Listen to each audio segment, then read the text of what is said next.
that Nala? That'll be Lily. Lily? Oh, hi, Lily. All right. We are now live. Okay, call this meeting to order. Roll call, please. Miss Bemis, Here. Miss Menner, Here. Mr. Purdue, Here. Miss Tommen, Here. Miss Warnery. Here. Please stand for the pledge. Pledge allegiance to the flag of the United States of America and to the republic for which it stands, one nation, under God, indivisible, liberty and justice for all. Okay, resolution 44-21, approval of the agenda. Need a I'll motion, make please? a motion. I'll second. Motion by Mr. Purdue, second by Ms. Menner. Roll call, please. Colette, you're on mute. Bemis, Yes. Miss Menner, Yes. Mr. Purdue, Yes. Miss Tommen, Yes. Miss Warnery. Yes. Okay, I'd like to welcome all of our viewers this evening who are watching. Due to the restrictions of COVID-19 and the inability to hold public meetings, the Reading Board of Education passed a resolution at a previous meeting to suspend public participation. We will look forward to a time when these restrictions are lifted and we can open our meetings again to the public. In the meantime, we still want to give our community the opportunity to ask questions. Please submit your questions to questions@readingschools.org. Okay, moving right on into presentations. And I also want to recognize that we have quite a few more people at our meeting on our Zoom this evening. I wasn't sure if Mr. Enix was going to introduce them but just want to say welcome to all of you and appreciate you being here this evening. Okay, I'll turn it over to Mr. Enix. Thank you, Ms. Warnery, and I'd like to say hello to everyone here tonight that is joining us for our board work session this evening. Yes, we do have a number of additional people in our meeting tonight. Had this been in person, all of our extra people that you see on here would have been in person as part of our State of the District address. We have all of our administrative team here tonight. It is a critical part of the leadership of the district, and we certainly appreciate all the work that they're doing during obviously a very difficult year for everyone, and we're glad to have them here with us tonight. So I'll do quick introductions. We have our high school principal, Mr. Ramsey. We have our high school assistant principal and athletic director, Mr. Payne. And he is not on screen, but he's there. We have our middle school principal, Dr. Davis. And we have our middle school dean of students, Nick Lunsford, is on tonight. We have elementary principal, Susan Fraley. And elementary assistant principal, Sarah Blair. And our director of student services, Becky Johnson, is with us tonight. And of course, Colette is always a part of our meetings, but also a part of our leadership team as well. So again, welcome to all of you and thank you for taking the time to be here tonight. It's an exciting night. I'm very proud to present a State of the District address tonight. I was asked by Mrs. Warner, I'm going to go ahead and start sharing my screen so that we can get ourselves going here. I was asked by Ms. Warnery and the Board of Education to provide a State of the District address. I believe this was probably sometime back in, I would say maybe in December, maybe early January, and I've looked forward to the opportunity to do this for quite some time and spent quite a bit of time putting together what I hope will be a very informative State of the District address tonight. There are really three parts to the State of the District address. I broke it into kind of a brief view of the past, and then transitioning over to more of a district profile in the current, and then a little bit of a look into the future, which includes the rollout tonight of our district strategic plan that we've been working very hard on over the last 3 to 4 months or so, and I'm anxious to be able to share that with everyone tonight. It would not be appropriate to do anything in the past without taking a quick look back, maybe a little bit of a look at memory lane, and looking back and learning will always enable you to move forward. And so before we go any further, I want to bring back a few pictures that will be very, very memorable to all of you. And notice, of course, that we are in a new location now, and these buildings no longer exist, but they're a very important part of the past. And there's a lot of great memories I know a lot of people have from these three buildings. And of course, we're thrilled to be in our new building, but it doesn't mean we don't still think back to the past. And so I wanted to start tonight with that. Before we move on to just a brief look at some report card data from a couple of years ago. It's again important to take a look at these kinds of things as well as we are looking at where we are currently or in the past as just what we're leading up to where we are currently. This is on your screen as the district report card, again at a high level from the 2017-2018 school year. And while I'm not going to go through every one of these with you, this is again just a quick look back at 2 years ago so that there's a remembrance or an understanding of where the district was. Now within each of these components, there are a number of other indicators that are a part of this, but these are the overall grades from the district report card back in 2017-2018. We'll do the same thing for 2018 and 2019, again, just as for comparison. Again, without reading all of these to you, these are again the achievement, progress, gap closing, graduation rate, improving at-risk readers, and prepared for success components of the state report card. Again, these would have been things that would have, time would have been spent with these back then to kind of analyze where things are at the building level, at the district level, and again, within each of these, each building receives their own separate report card. Then I know time was spent working to improve and progress on the state report card, which is many, many different indicators create this final district report card. I'd like to transition now to just a timeline of some financial events, and we have been really talking through district finances for the past several months, going back to the 5-year forecast in November. It's always important, again, to take a look back at where we were, to get to a point of where we currently are. Again, I don't want to read this to you, but I want to make point of a few different things here, going back to 2009, which is at the top of this chart. The last new operating levy was passed in 2009. Now, there have been levies on the ballot since then, including 2 different renewals, one in 2012, one in 2018. 2018 was a substitute levy, which is, again, no new operating funds, but it was also a ballot issue that transitioned an operating levy to a permanent levy. And then in 2015, the bond issue was passed for the construction of the PK-12 building. So Ms. Lewis and myself spent some time last week doing a district presentation on finances that spent quite a bit of time looking at funding formula, how funds come in, revenue, expenditures, and 5-year forecast, and went a lot deeper into some of the previous work of operating campaigns and how our current funds are in the district. But we will also spend some time on that here tonight as well.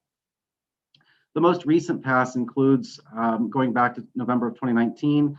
And you'll note that as you read through this a little bit, there was a point where there was precautionary notification from Ohio Department of Education. And essentially what that means is there's a kind of a flag on the district in terms of where our financial picture was. And so in green there in 2020, there was a plan for reducing about $1 million out of the district budget, which included the elimination of positions, outsourced additional services, 0% increases for staff. And then, as we know, back in March of 2020, Governor DeWine closed down all the school districts across the state of Ohio because of COVID-19. And a couple of months later, we found out for, I believe, the first time in any history I think that anybody knows about, that there was a change to the amount of funds coming into districts in a mid biennium budget. It was $212,000 less for the district. From state foundation payments, which I mean every district in the state had some varying amount of funds that were less than what was expected, and that of course forced us to make additional reductions back in June of this year that totaled about $720,000 worth of cost savings to the districts. Not all of those were reductions, but there was a cost savings to the districts of $720,000 that included increasing open enrollment, reducing the dean of students position. To additional counselor days, we reduced aides as well as teaching staff as well. So as you can see from the 2 green areas, we are about $1.8 million worth of reductions or thereabouts in the last calendar year. And of course, that is obviously very noticeable throughout the district. That was a brief look at the past, and there are many, many other things that we could have taken a look at, but we're really more focused on where we are currently today in the current state of the district, as well as our future. So we're going to transition over to our new PK-12 campus. One of that picture is actually the background of my Zoom meeting, so one of my favorites. But anyway, this is obviously a great picture of the new campus, of course, of where we are currently today. I mentioned previously a district profile There are a number of different topics to share with all of you tonight. We're going to take a look at enrollment data, staff data, district partnerships, report card indicators most recently, curriculum and programming throughout the district, student activities, wellness, district facilities, COVID-19 impacts, of course, are a part of our current district situation, and of course, the district financial status.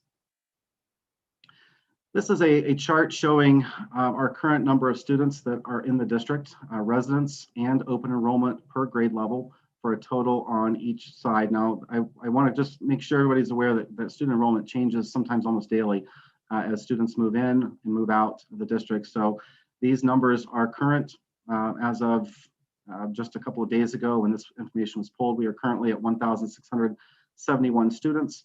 335 of those are open enrollment students. The next table shows where we are with our district staffing. On the left-hand side is our district employees. We have, and again, without going through all of the numbers here, you can see on your screen the number of staff at each building that are responsible for instruction, guidance counselors, aid support, admin assistants, accounts payable and payroll, student services, EMIS, coaches, administration. All of those are district employees. On the right-hand side, these are purchase service contracts or partnerships. We'll dive into those a little bit more a little bit later on here, but we of course have contract services for aid support and cafeteria workers through Rachel Wixie. We have a school resource officer, Omnia 360 custodial and maintenance staff, Forward Edge Technology. We have a partnership with the Hamilton County ESC related services, as well as Children Home Support Services. And again, this makes up all of the staff, the district staffing in total. All of this added together puts us at about 265 staff, keeping in mind that 65 of those are coaches. So they are part of our district staffing, but they are not all part of the instructional day in, day out operations of the district. I mentioned key district partnerships and just want to highlight some of those because they are really critical to the operations of the district. The ESC is a tremendous partner for related service contracts. We have a contract with them in the areas of, and this gets into a little bit of education speak, so I apologize, but occupational therapy, physical therapy, English language learners, speech language pathologists, easy for you to say, school psychologists, gifted coordination, professional development, as well as a communication contract. So we have, again, a number of different services that the ESC helps to provide for our district. And the great thing about that partnership is it is based upon need and it is contracted service, and it's a tremendous way to reduce cost savings to districts as, again, a contracted service versus an in-house person. Again, there's good reasons to have both. In this case, not all of those staff members are full-time staff members for the district, and it's, again, based upon our needs. Omnia 360 is our custodial maintenance, and I'll save a little bit further explanation for that. I've got a few additional slides there, as that's a little bit more of a unique and new situation for us. Forward Edge is our new technology provider. Dylan Sparks is our technology coordinator, does a fantastic job for the district and for our students and our staff, and we're thankful to have him. First Student provides transportation for our students. We do run one bus with First Student on site, and then we also have transportation to Great Oaks. I'm mentioning Great Oaks, that's for Career Center and programming. We do have on-site services or on-site courses in an on-site course in the district, as well as sending students to the Great Oaks Career Campus. Again, I mentioned Rachel Wixie providing aid support, as well as our cafeteria staff. Children's Home provides therapy support services across the district. We, of course, have the partnership with the City of Reading with the SRO, as well as facility usage. And HCC provides data and tech support for the district as well. Again, more so in the payroll areas, as well as some of our data management that we rely on very heavily. I mentioned our Omnia 360 contract. I want to bring light to this just a little bit because it is a growing partnership that we have between ourselves as well as Omnia 360. They started with us back in the summer, taking over the custodial services in the district. And then over the last, the first semester of the school year, we were working towards the development of a maintenance agreement as well that will take on the short-term and long-term planning for the district moving forward for the maintenance of the brand new building. So we are thrilled to be working with them. They've been a great partner for us thus far, and we're thankful to have them on board, both in the custodial maintenance partnership. Just want to show you a brief organizational chart with Omnia 360. Of course, we are the client, and our leadership team is kind of at the head of this organizational chart. We have an operations director who has been a direct contact with the district for all things related to custodial and maintenance. And now we also have an additional operations manager that's on site part-time as part of the maintenance agreement that we signed back in December.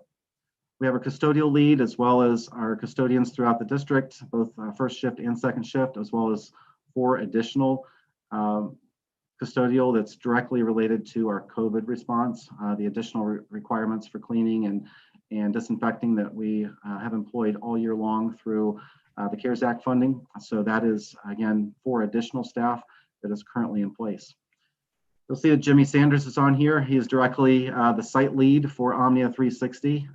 While he's been a longtime fixture in Reading, he is officially now a part of Omnia 360's team, but he's always going to be a Reading Blue Devil. So we're glad to have him still taking the lead in maintenance for the district. And then we have an additional facility technician that has joined us.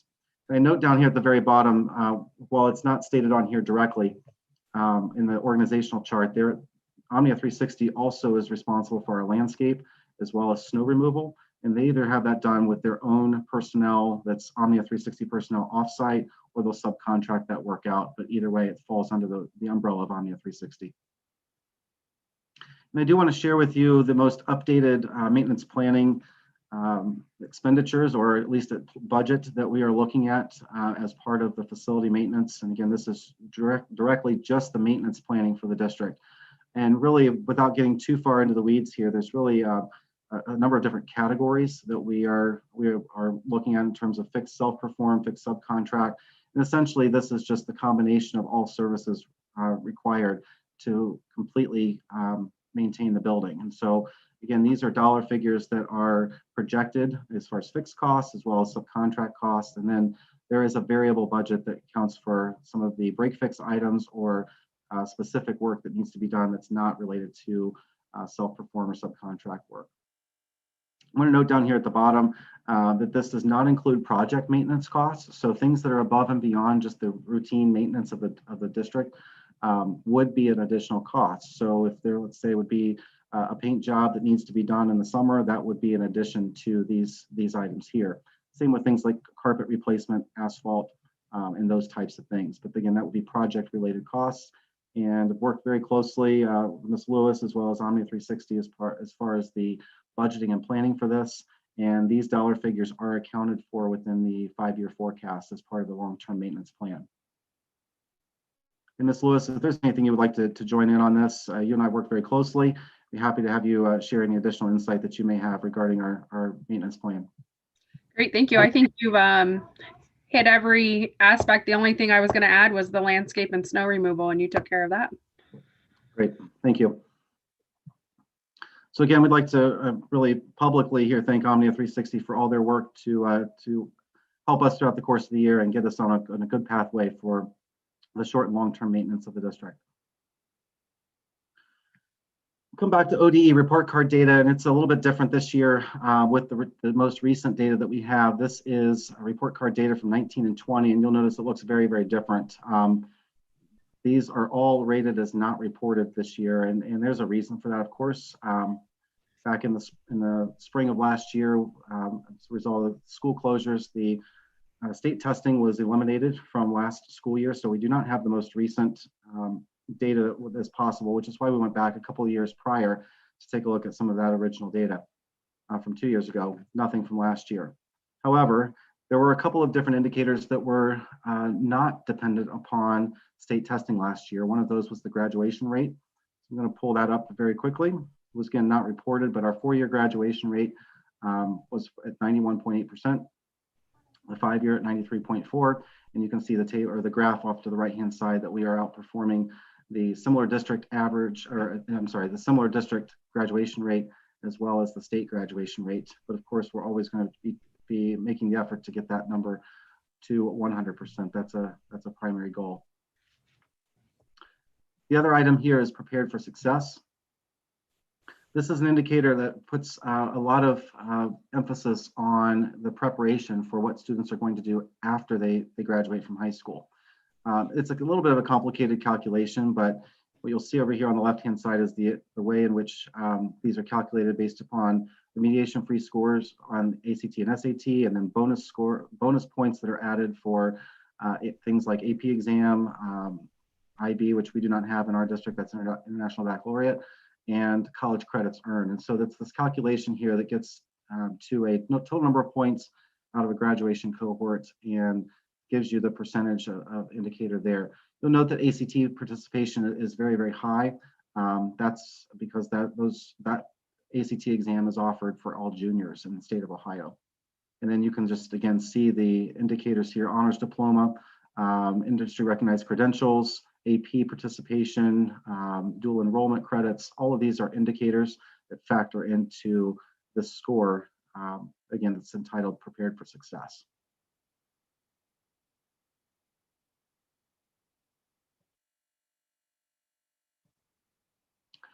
Next, I just want to hit on a few district curriculum highlights. This is a little foreshadowing here, obviously a very important part of the upcoming strategic plan.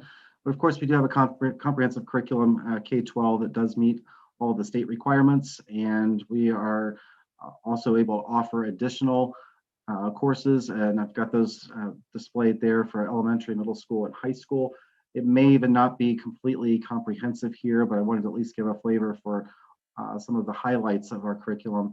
And again, without reading all those to you, we do offer a number of different electives and specialist courses at the middle school and high school level, as well as a range of opportunities for students at the high school level for AP and College Credit Plus, as well as credit recovery, Great Oaks programming, either on-site or at their campus, and elective courses in all content areas. And we are getting ready to embark on scheduling for next year here in the very near future, and we'll talk about that a little bit later on tonight as part of a board discussion item with the upcoming high school program of studies. We have student activities across the district that many students take advantage of, including our athletic program that's has had a lot of success and a lot of participation over the last number of years. And while a little bit of fits and starts this year because of the pandemic, we know we have a lot of students that really are actively involved, and a great coaching staff that leads those students not only on the courts and fields, but off as well. So we're very proud of our athletic program, as well as our music program, clubs and activities. And I did not list an exhaustive list here, but mock trial, key club, chess club, devil's advocate, girls on the run, student council, high school, or the honor society and national junior honor society at the high school and middle school level, or just to name a few. But again, offering students an opportunity to get involved outside of the regular school day is obviously a really important value. We have a district wellness program as well. Ms. Blair provided a presentation, I believe it was back on January 6th, on district wellness program. So this is just, again, the highlights of what we're currently doing with the wellness program and the wellness committee and the work that has been started with that. So appreciate the work from Ms. Blair in that committee. Ms. Blair is also our district wellness coordinator on top of being assistant principal at the elementary. So there's a good foundation here of getting ready to move forward and the work that's being done already. So we are looking forward to where that will continue to grow and develop over time. I'm going to take a quick look at our district facilities. We, of course, have a big change over the past couple of years with our new campus. And while that is not completely finalized yet, we are continuing to work through the collaboration process with OFCC, BSWC, which is our architect, and Shook Touchstone, which is the general contractor, to complete the closeout process. Those punch-out list items continue to dwindle. However, there are a number of different projects that we're still in process that will continue here throughout the course of the year related to the chillers. We've got some work to be done with the amphitheater area. We have some additional, again, closeout items within the building that we're still working through with some furniture and other items. So it's not finalized yet, but it is part of our regular meeting rotation and work being done in the building as much as possible when students are not in the building. So again, it's taking some time to get through this process, but we are making steady progress and headway. The Hilltop Athletic Complex is scheduled to begin in late April. I've shared previously with the board, and the Buildings and Grounds Committee has been working towards this for quite some time now. The bid process will begin in March, and we will be looking ahead to, again, the site construction beginning in late April with a scheduled final date to be in late September, at least a substantial completion date. So we're looking forward to seeing that happen here as the weather breaks this spring, and that will get underway. Our central property has been completed in terms of the demolition, and just recently the Buildings and Grounds Committee has put another meeting on the calendar to begin talking through the next steps for the next process, or the next part of what this facility or this site could be used for. So more to come with that, but again, the Buildings and Grounds Committee is going to reconvene here shortly, and we'll look forward to further updates from Ms. Bemis when we get to that point. Just a quick visual of the Hilltop site.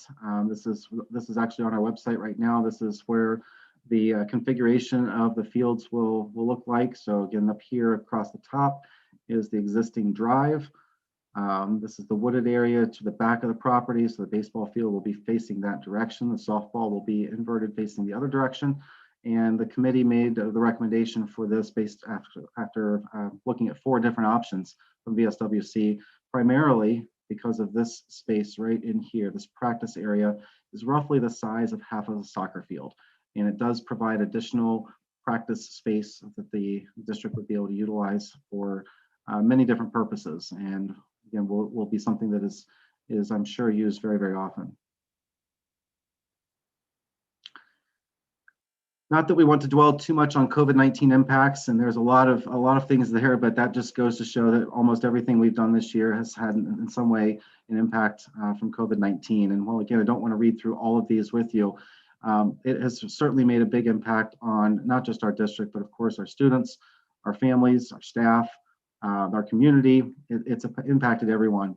And of course, we have been focused from the district perspective on the instructional models that are that we've never had to go through before, a blended and remote learning, having to shift very quickly, as we've seen a couple of different times this year, based on a number of different factors. But it's really impacted our courses, our schedules, our instruction, and our staff has really rose to the challenge and done an absolutely fantastic job this year. Student activities obviously have been impacted as well.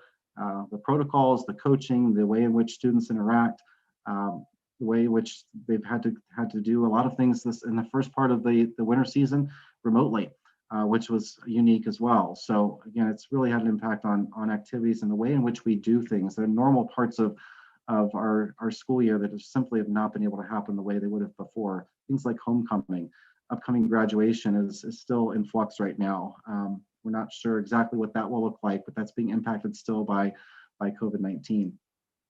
We know our staff, again, has been really risen to the challenge and has done a fantastic job, as I mentioned earlier, but they're also dealing with their own circumstances of having positive cases or being quarantined, close contacts, impacts on their families, and adjusting to these instructional shifts and practices really very quickly from last year to this year. And then again, as we continue into this second part of the school year, those shifts happen very, very rapidly, as we know, because of changing circumstances. Of course, we know this has really impacted our students and families, and every decision that we have to make, we know has impacts on students and how that then translates to impacts on families. We know that there's been many students that have had to go through either having positive family members, being positive themselves, being quarantined.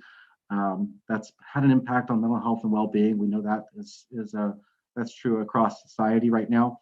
And they also have to respond to the instructional model changes on a very quick notice as well. So while we know this is difficult, we certainly appreciate the understanding and support and in everything that we're trying to do right now for the instructional part of our school year, as well as making sure our students and staff stay safe and healthy. And that does also mean that there's been financial impacts from COVID-19, as we've discussed previously, and what that has had impact on our district. In some in good ways and some obviously in not good ways. some of the CARES Act funding has helped to offset some of the costs that were necessary to operate this year, but we also are certainly impacted by previous reductions. I'm going to look a little bit at our district financial status as part of our state of the district.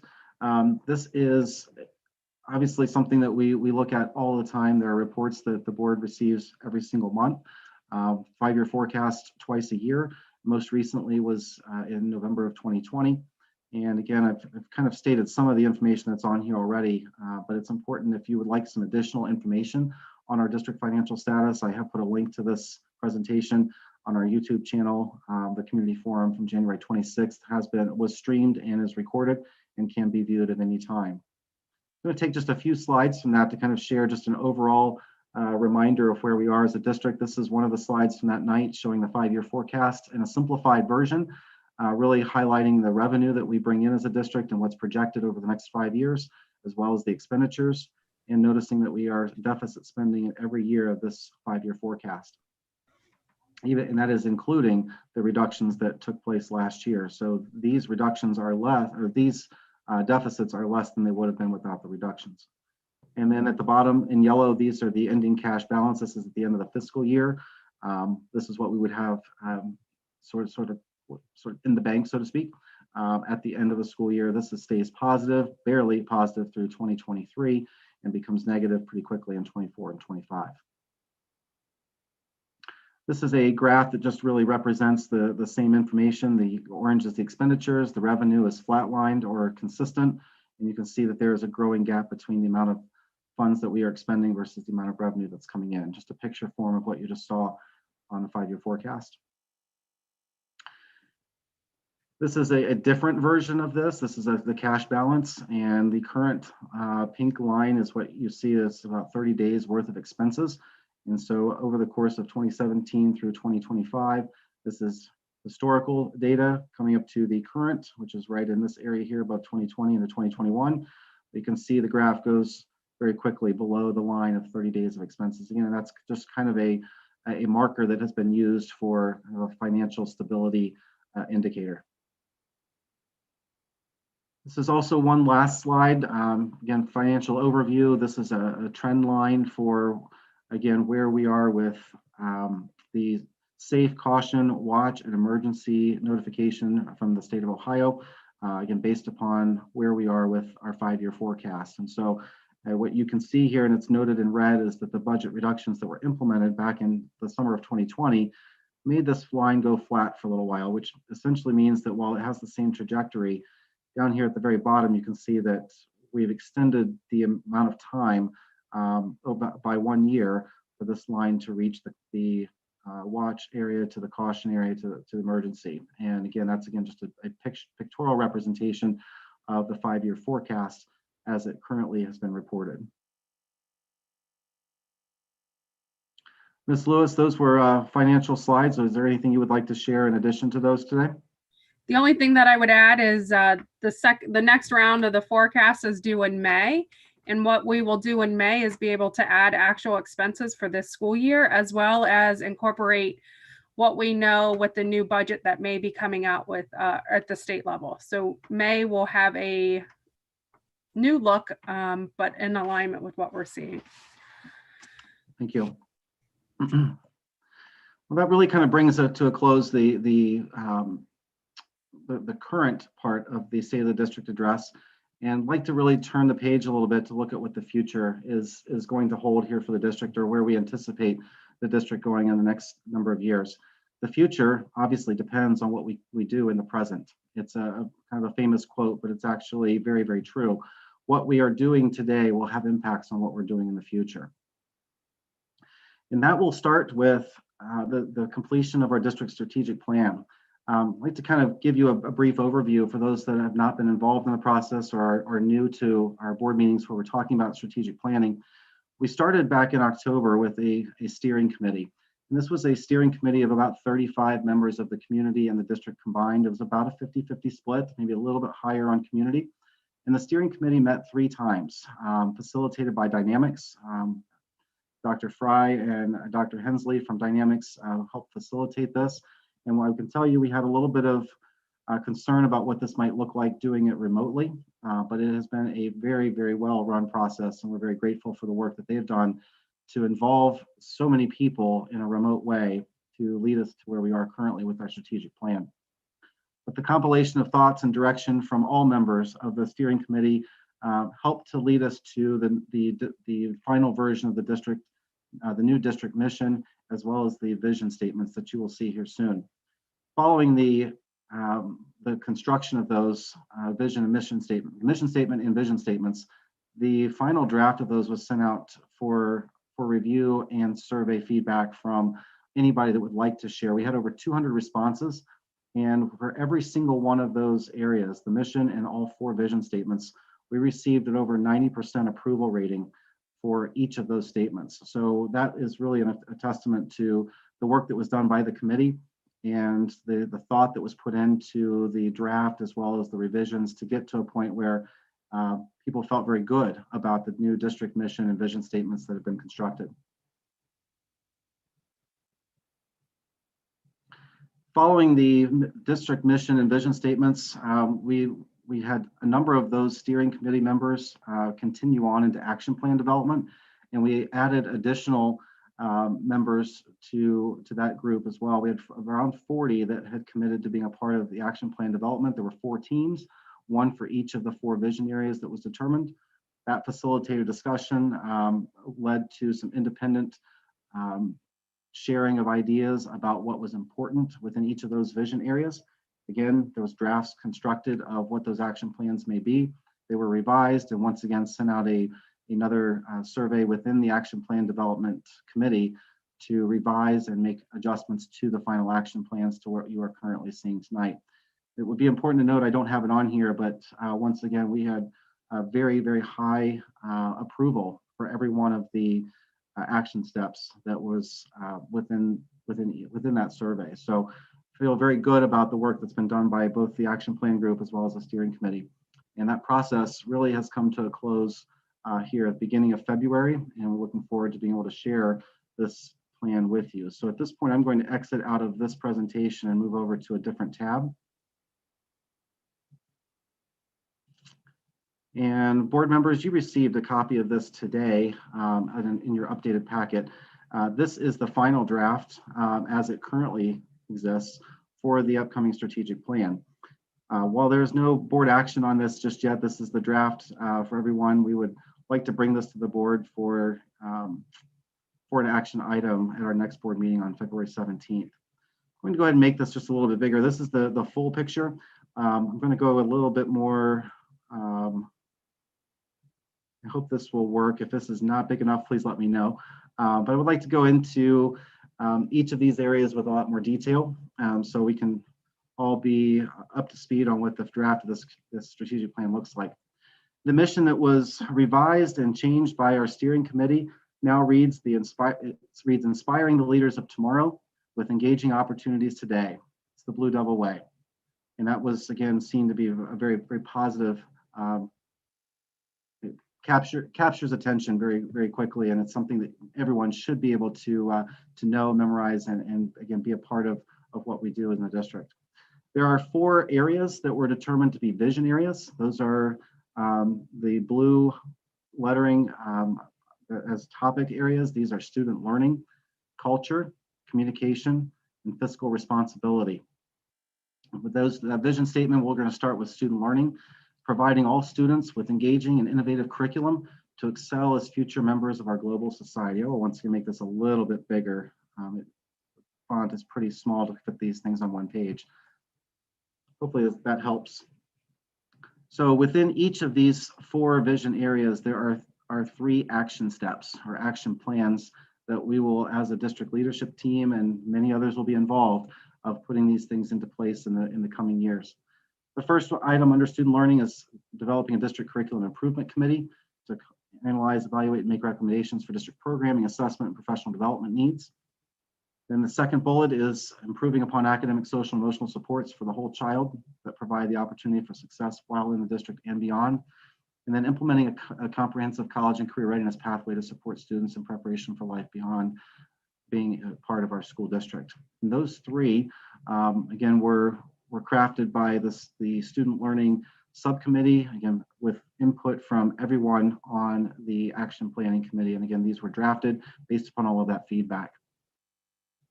And Dr. Davis, I believe that was you that led the student learning group. Is there anything you would like to share with tonight, just from your perspective as the leader of that group?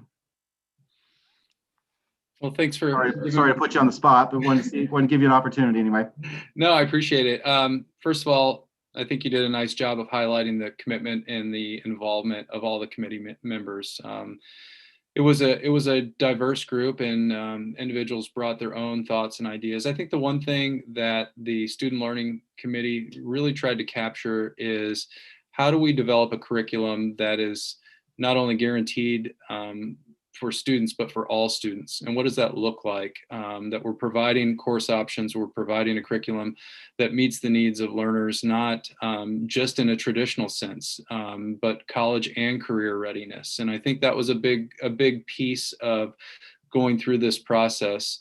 And then from there, looking at what are we providing our students? How do we determine earlier on what their pathways are, and how do we meet those with the curriculum that we're providing? So they did a tremendous job, and brought a lot of ideas and passion to this vision statement. So yeah, they did a fantastic job with it. Great, thank you. All right, we're going to move on to culture, and as a vision statement, building a caring, diverse, and inclusive community where every member feels safe, valued, and supported. And from an action plan standpoint, this is the establishing a culture and climate committee focusing on needs assessment and defining what the key elements of the Blue Double Way really means. Analyze the effectiveness and continued development of positive behavioral interventions and supports, which is PBIS, and additional focus on building culturally sensitive, inclusive practices throughout the district. The third bullet was engaging and collaborate with the City of Reading, businesses, local organizations, and alumni to further develop school and community partnerships. Again, from the entire group, this is the feedback that led to the draft of these statements. Mr. Ramsey, I believe you were the one that was leading the culture group. Would you like to share a few words? Sure. Our group, we really wanted to make sure in that opening statement that we looked at every word. We really wanted to make sure that we got that statement just right. We wanted a building that it was caring, but also, diverse. And we just want to make sure that all students feel safe. And when we talk about safe, we do mean, from things from the outside coming in, but we also want a building that if it is a caring building, that the students feel safe about being able to come to the adults, ask questions. If there are concerns that they have, that they feel safe and confident that they can come to us for help. And we want to make sure that all students feel valued and supported. Sometimes we get caught up either in the top 10 students or the athletes. We want to make sure that the culture of the building is for that all of our students feel valued and supported. And I think the committee that I worked on, but the entire committee took the culture part of this very seriously. And we really do want to come up with the Blue Devil way, what it is to be a Blue Devil. And so that all of our students know what it is to be a Blue Devil, what it takes to be a good student and a good community member. Thank you very much. I'm going to slide over to the other side of this screen now, and we're going to move over to communication, providing effective and transparent communication within all aspects of our Blue Devil community. And there are 3 action steps that were developed from this group. They established a district communication focus group to address, implement, and assess the effectiveness of district communication tools and strategies. The second is develop a comprehensive district communication plan that will streamline the tools and methods in which the district and buildings will provide information to families in the community. And thirdly, incorporating strategies to inform and educate all members of the Blue Devil community on the key aspects of district education, operations, and fiscal management. Once again, same process. We had a group leader that led this group, and then the entire action plan committee was able to provide their feedback as well. Mrs. Fraley, you were the lead of the communication subcommittee, would you like to share a few words on from your perspective on communication? Yeah, thank you. I'll echo what Dennis and Damon shared, that the process was really outstanding, and what you shared, Jason, too, about the community member involvement. I really enjoyed when I had my small groups with the student involvement, and hearing their voice was great as well. So we are really excited about this process and using this as a launching pad, like moving forward for all of our work. And with really what came out of communication is using our students, using those young people. You know, what's the best way to get to folks these days? Is it an app? And can our kids help design an app? Is it doing push notifications? How do we balance all the communications that we all get these days with getting our message out quick and timely into the forefront of our community, but yet also making sure it's a thorough message and well understood? So looking at all of those factors as well. So the what and the how we go about the communication process. Great, thank you. You're welcome. And the last item from a vision area is fiscal responsibility. The vision statement says ensuring transparent and responsible use of district resources to provide the highest quality education for our students. So underneath that, developing and maintaining a strategy for responsibly managing district operations, including technology, maintenance, and others, and provide semi-annual reports of operational partnerships. Systematically evaluate all aspects of budgeting process semi-annually to ensure accountability, transparency, sustainability, and responsible stewardship of district resources.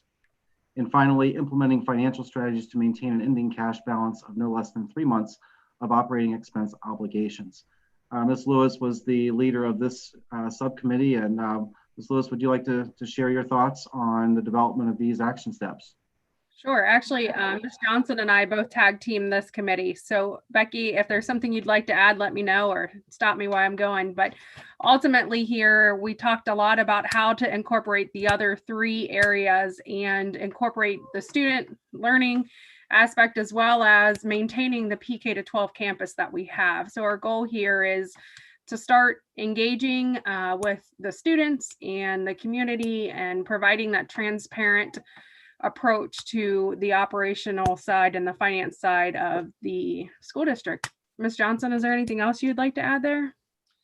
Just that we had some really great discussion around having student involvement and what that could look like. And along with the communication piece, having students do like 1-minute blurbs on social media, just talking about the district and the finances and how different pieces are used throughout the district. Just again, using our students to engage more. It was a really nice discussion and brought from community members. So that was great.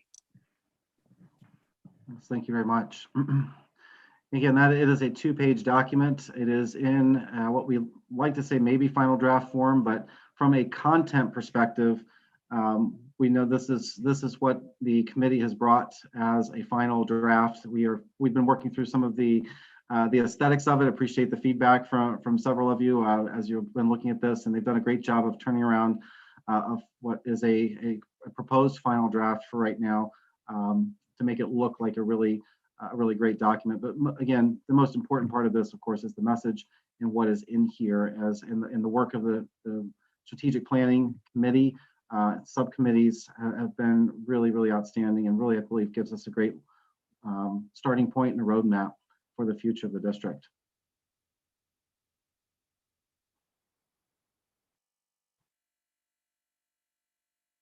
My apologies. We'll have to sign back in. I apologize. I was off of Google for too long and it kicked me off. All right, we should be back up and running now.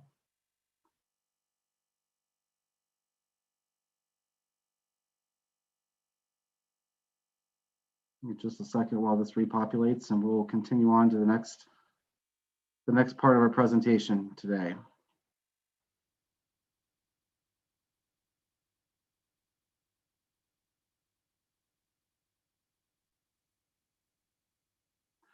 All right, so now that you've had a chance to take a look at the strategic plan, certainly look forward to your comments and feedback here shortly. But what's next? What's next for us now that we have this strategic plan drafted and ready to go. Well, there's really some key areas here. Begin immediately working to prioritize these action steps and begin work for the 2021-2022 school year. Now is the time when we start looking ahead to the upcoming school year. And as I mentioned previously, scheduling is going to be a big part of that. Course offerings and curriculum is going to be a part of what we do over the next several months as we head into the summer and getting ready for the start of the 21-22 school year. We'll be putting together a strategic plan scorecard. In other words, a way to organize our thoughts a little bit from the strategic plan and provide what's actually happening with timelines, with those that are responsible, and what some of the, you take the action steps and okay, here's what this really means in doable items of things that we are going to do to implement these action steps. So we'll be developing those here over the next several weeks and begin a quarterly progress report process to begin for the Board of Education and for our community starting in June of this year. That'll get us through the next 3 months and get a progress report based upon the last part of the school year. Curriculum planning is something, again, that's been mentioned a number of different times, but because we now have the strategic plan guiding us, there's a number of things here that are going to be really important when we start talking about curriculum planning, but most importantly to start with, it's developing a structure to dedicate resources to the district curriculum focus. We mentioned in the 5-year forecast that there's been a dedication of resources, financial resources for curriculum planning. And we'll be looking to how we can continue to do that over the course of time and implement additional curriculum opportunities that are out there for our kids.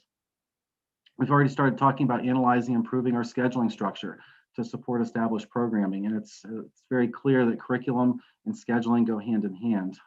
Without a great schedule, some of the curriculum offerings that we have and this is true for any district, are just simply not able to be had by students because of the way things are scheduled. So we're already talking about ways to improve on our scheduling to really increase the opportunities for our kids.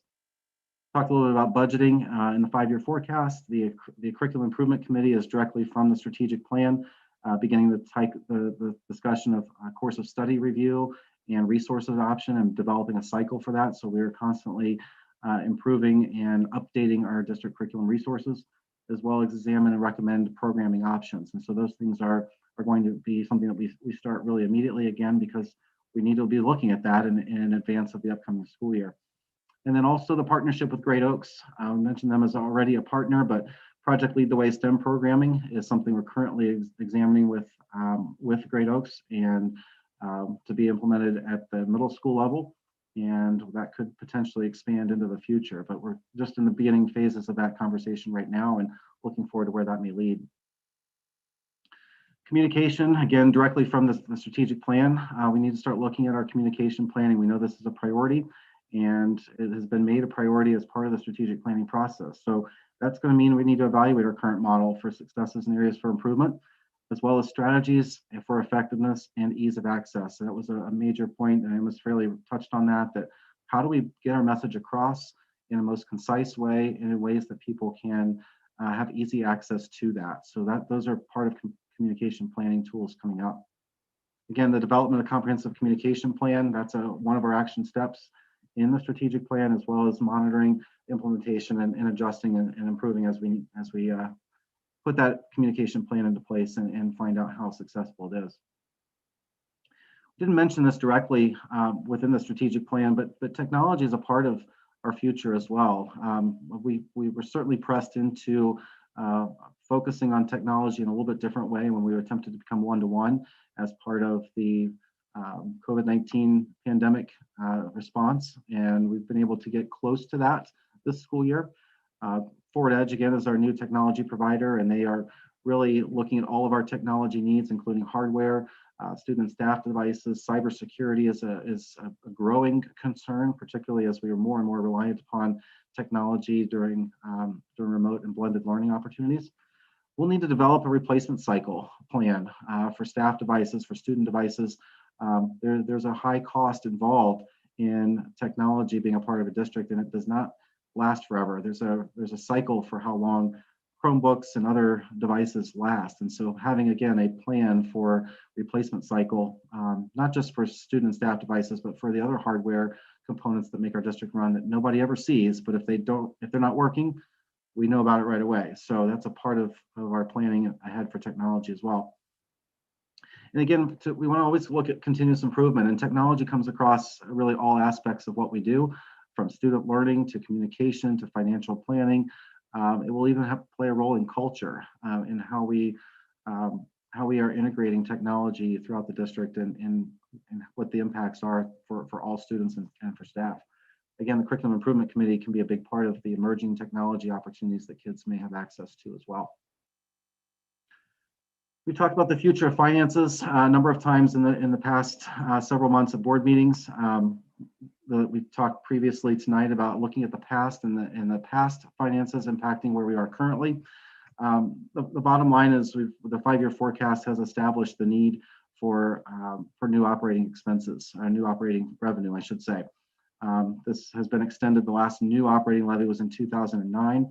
And again, it was extended by a year based upon some of the reductions that were made. So in order to really have the financial stability and the long-term success of the district, having a financial security is going to be critical for the district. And so as we talked about previously, that timeline for planning phase for November 2021 is really now. And we'll talk a little bit about that. I know that that's an item for board discussion here later tonight. Again, we can't talk right now about the future without looking at the considerations that COVID-19 is having. Kind of in the circles that I've been involved with in a number of different areas, we know that this is not something that is just going to suddenly go away. And so there's going to be impacts from COVID-19 in the short and in the long term. And what those are going to be are still unknown. There's a lot of time that we'll still have to, we have a long time, but it's still a short time before we get to the 2021 school or the 21-22 school year and beyond. So there will continue to likely be instructional impacts with remote learning, scheduling, instruction, learning gaps. We know that that's a growing concern for students that have been impacted by COVID-19 in a way in which instruction has been more difficult and learning has been more difficult, as well as the social, emotional, and mental health of our students. We'll continue to see impacts from operations, our custodial support, staffing, financial implications. We are still dealing with student cases, staff cases, quarantines, close contacts. We would anticipate those to continue into the short future and obviously into the longer haul as well. And part of that comes down to this: where is the virus going to be as over time? We certainly know that there's more and more reports of emerging variants. Vaccine distribution is something that is still not where anybody would like for it to be throughout society, but how well is that going to bring us closer to herd immunity? And what we don't know right now is when that will be available for students. And without students being vaccinated, that will continue to have an impact for some time. So there's a lot of things that are still going to impact us from COVID-19, and how we continue to adjust and adapt will be really important for the future success of the district. Finally, tonight, just in summary, there are certainly challenges that are ahead, but the future is very bright. The strategic plan is something that I feel like we've really needed to be a guiding roadmap for us for future decisions. And now that has been drafted, and we look forward to the implementation of the strategic plan in the coming months and years ahead. We obviously have a great new facility. It provides new opportunities for how we work together and collaborate across the district and coordinating our resources across the K-12 campus, different than many school districts that are spread out over multiple buildings. So what kinds of changes can be made that we can maximize the use of all of our district personnel and facilities all under one roof? Having Hilltop and Central properties do provide space to grow as a district. As we know, the Hilltop property is getting ready to be turned into an athletic complex, and Central is set to be engaged with what's next for that Central property as it is now ready for that, and look forward to seeing where that will take off in the near future. And of course, the financial stewardship has extended our current operating funds, but as we talked about before, the time is now to begin planning for the long-term financial stability of the district. And it's a great picture of the building to end on, and think that came from Mrs. Johnson, if I'm not mistaken. Great sunrise over the building, and I think that was very appropriate to end our presentation tonight on the state of the district. So with that, I will go ahead and stop the screen share. You know, that was a fairly lengthy state of the district. I appreciate the input from our leaders from the strategic planning action plan committees. And at this time, Ms. Werner, I'd like to turn it back over to you for any comments, thoughts, questions, or discussion. And it's all yours. Thank you. All right, thank you so much, Mr. Enix. And I just want to say, I did get to sit on the strategic plan committee, and it was just so impressive. All the help and the support and the input from all of the stakeholders, from students to teachers to community members to parents to just all across the board. It was just very impressive, the process. And I want to thank you, Mr. Enix, personally for leading this process for us. In order to run a school district, a strategic plan is key to drive the district forward in a logical and a focused way, which is what we need. Everything I see, that everything in the future that we do as a district, every decision we make will be tied into this foundation of a strategic plan. So I want to thank you. I want to thank all the administrators for all the time that they took to lead each one of their groups. And again, sitting in and watching it firsthand, it's just very impressive. And again, I thank all of you. Did anyone else on the school board have anything that they'd like to add to the discussion? Just definitely echo that. Thank you all, and it was very well done. I'm excited. It is exciting, Alicia. I have to agree with you, because this is something that I know that we've been looking forward to having this in place for our district. Okay, then we will move on to board discussion items. The first one on the list is open enrollment. I believe, Mr. Enix, did you have something to share with us about open enrollment? Just very briefly, the open enrollment process is set to get underway here very soon. Typically, that process includes a review of our current status of open enrollment throughout the district, and then a open enrollment process. The window opens, I believe, about the beginning of April, and over that enrollment process, then while that is happening at the district level, we are working through scheduling and looking at our current student enrollment. And when we kind of get all of that finalized, then we go through the process of determining how many seats are available within the district, so that we can invite those that have applied within each grade level where we have space to come into the district. Again, the purpose here is not to open to everyone such that we need to have additional staff or we overcrowd classrooms, but if there's additional space available, it's a good use of being able to have additional students in the building. There's a financial impact, positive financial impact for us, and we know we have a lot of great students that come to us from other places that are really add to our school community. So just wanted to make sure the board was up to date on that process that will really begin here in March, but in earnest as we get closer to the end of the school year. Okay, thank you. Any board member have any comments or questions about open enrollment?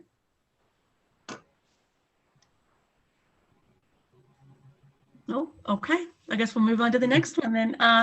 Levy discussion. Well, Ms. Werner, I just want to kind of open the dialogue a little bit as kind of a follow-up to our strategic planning process. We've talked about the fiscal responsibility component, as well as, there's been ongoing conversation about the need for additional revenue based upon our current fiscal status.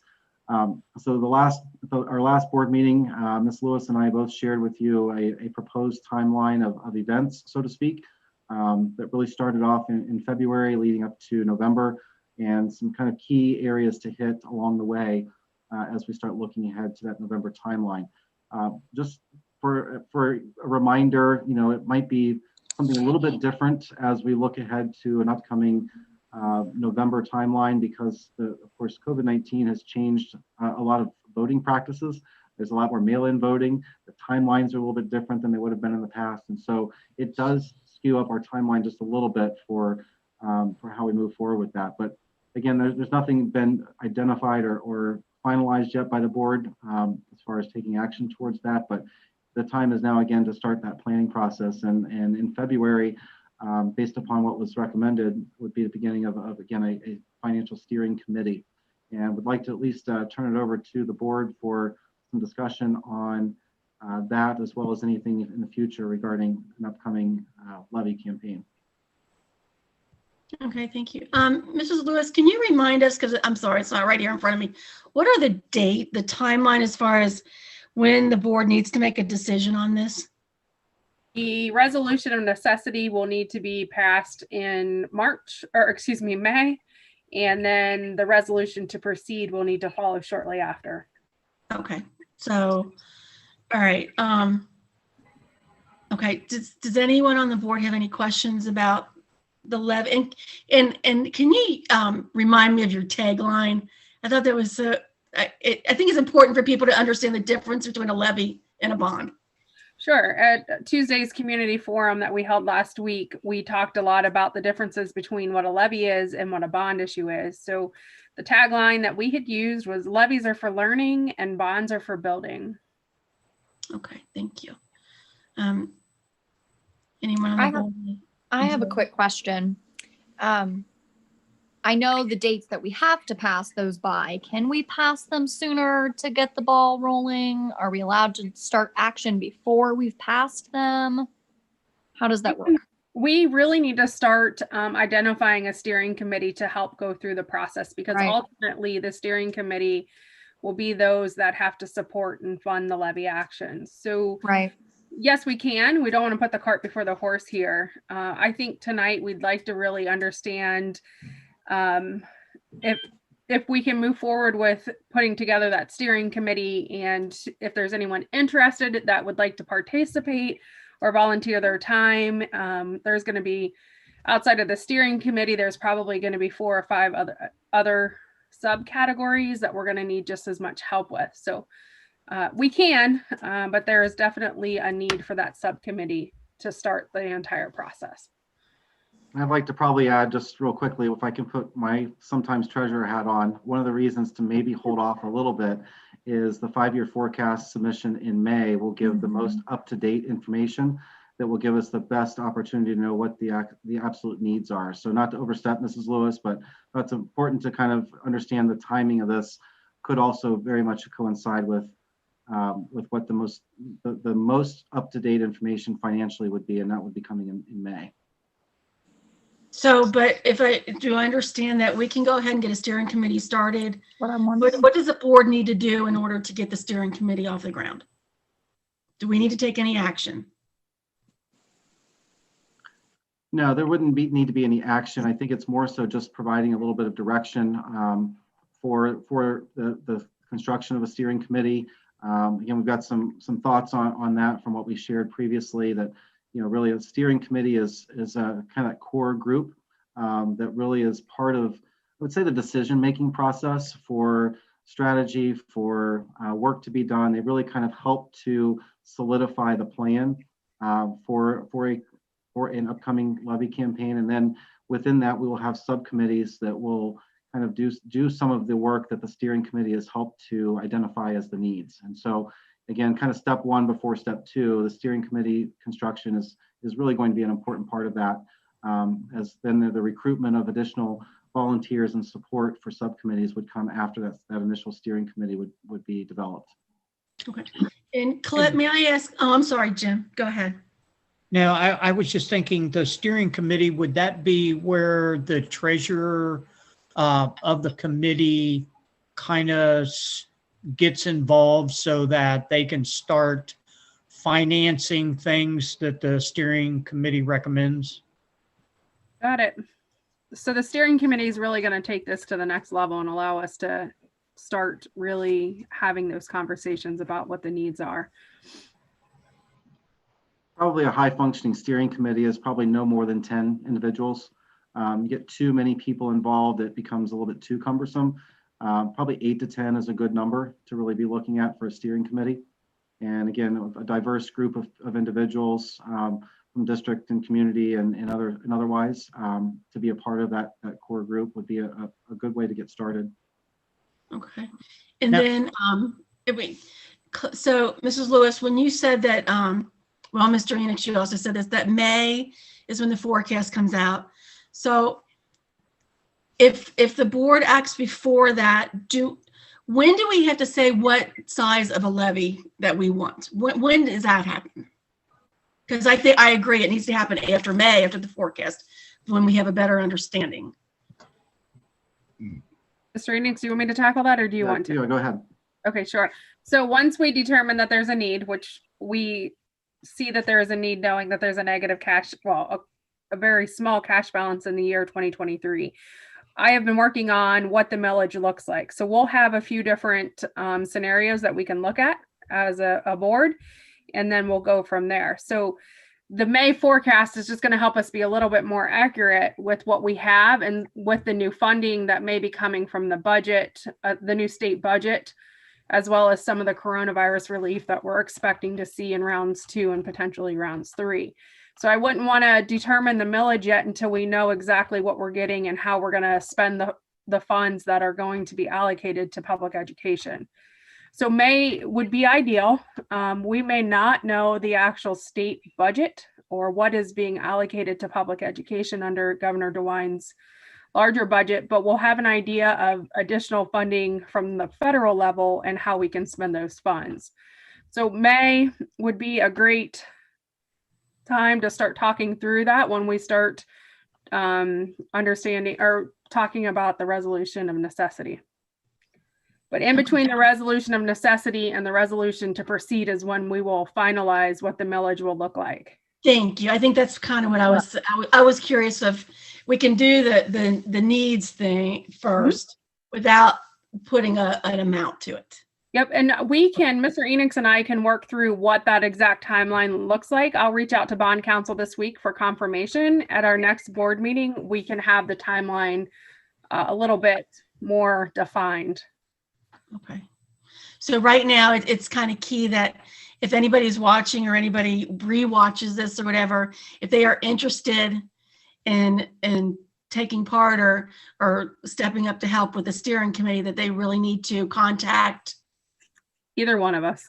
either one, Mr. Enix or Mrs. Lewis. Okay. Yep. So what we're really looking for to start off with, and if there's any board members that are interested in this, or if they have any ideas of someone that might be interested, is our co-chair and our chair to the steering committee so that we can start defining what else needs to be defined.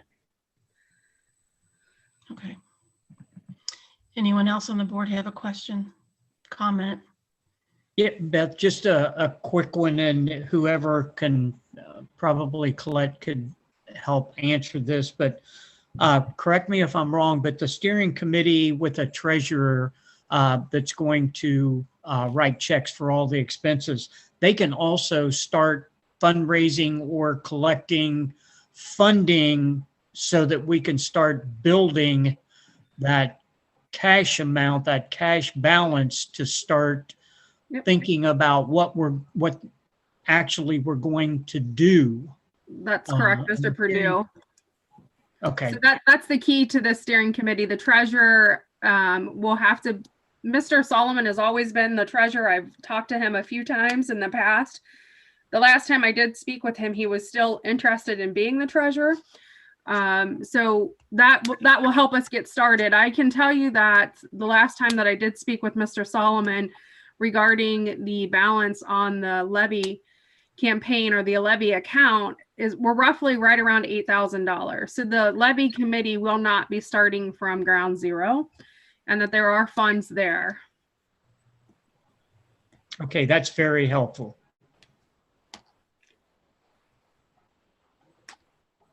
Anyone else? Okay, thank you. I appreciate that. Moving on to the implications of the strategic plan. Well, I think I laid out a number of different topics that I think are really the priorities coming from the strategic plan that are going to end up being the good work that needs to be done for the future of the district here over the next few months and into the future from there. So really, I think the thought of this item is it really is a board discussion item. I'm just would be interested for any comments, questions, thoughts that any of you had based upon the feedback from the strategic plan, or really it's just an opportunity for the board to have any further dialogue about the strategic plan itself. Okay. Anyone have any comments or? I didn't comment a while ago, but I do want to thank everybody that was associated with and will be associated with the strategic plan, because it is definitely a roadmap that we can start using once it's implemented and help us in every decision we make for our students based upon that. And as long as the financial plan and the strategic plan is aligned, then that kind of makes things easy on our decision making on where to take our school district in the future. So that is a big deal to me. But I would like to thank everybody. Mr. Enoch, thank you, and everybody else. I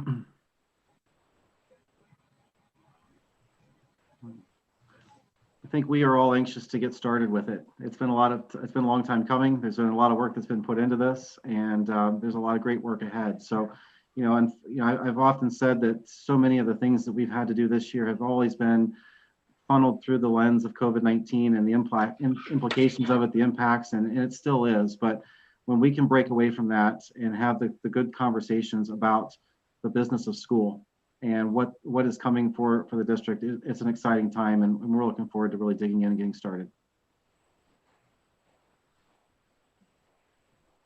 Anyone else have anything? Other than even the board members, any of the administrators have any final thoughts on the strategic plan that they'd like to share? Okay, then I'm assuming that this will be a board action at the next meeting. Yes. Like this. Now, I will tell you, we may be tweaking just a little bit the final look of the strategic plan. It's been a back and forth with Dr. Hensley and Dr. Fry, a number of different iterations in the last 3 days. We appreciate their quick turnaround work, and we'll continue to maybe make a few minor tweaks, but the content, the meat of it is certainly there, and it will be an action item for February 17th. Okay, thank you. Okay, the next board discussion item is the district COVID-19 impacts and future planning. So I just want to probably start this conversation a little bit after discussion with most of you on the board during our last week, where we of course had to really face the realities of the number of students that are currently positive or pending positive or probable, the number of students that were placed into quarantine across the district as a result of being close contacts, and then just simply the number of students and staff that were close contacts has really had a big impact on our district. 25% or so of our population has been impacted in some way. So, we have met as a leadership team today with our nursing staff, looking at some of the things that we've learned from the first 2 weeks. You have to remember a little bit that coming back to school on a full-time basis, it's like we were just finishing up the second week of school. And if you think about a normal school year, there are a lot of things that you learn during the first couple of weeks about how you continue to operationally improve what you're doing. That is normal in every school year. It's even more so right now, because our model from the first semester transitioning to the second semester really did change everything. Everything we do, from the start times to the end times to lunch time to recess to movement around the building to our schedule, it literally changed everything we did. And so there's really a lot of work to be done. So taking some time to reflect, to look at what we can try to do better, we spent a lot of time with that so far. I know that our building principals are going to be working with staff on some of the things that we can maybe take what we're doing well and continue doing those, as well as what we've learned, and try to improve on them. And that's really our goal for being able to come back on Monday of next week. It continues to be our goal, and we'll continue to learn and develop everything that we can do to operate in the safest way possible in the midst of a pandemic. But I know that it's a conversation again, independently with some of you as board members about the future of what happens when we come back, and what the implications are. So it was placed on the agenda for that purpose, to have a dialogue as a board. And of course, happy to answer any questions that I can, or if there's any other specific questions, from our leadership team. We've spent a lot of time together analyzing this and trying to work on, moving forward in a positive way.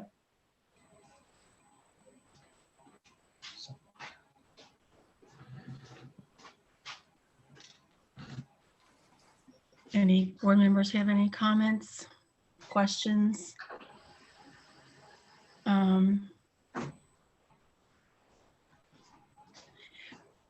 I guess I'll go first then. I always try to go last, but I'll go first. I do have some concerns, and these are concerns from people families that are concerned about. We came back full, which was on the survey that overwhelmingly people wanted to come back. And in the classrooms, the Board of Health still, they're okay as long as kids are wearing masks.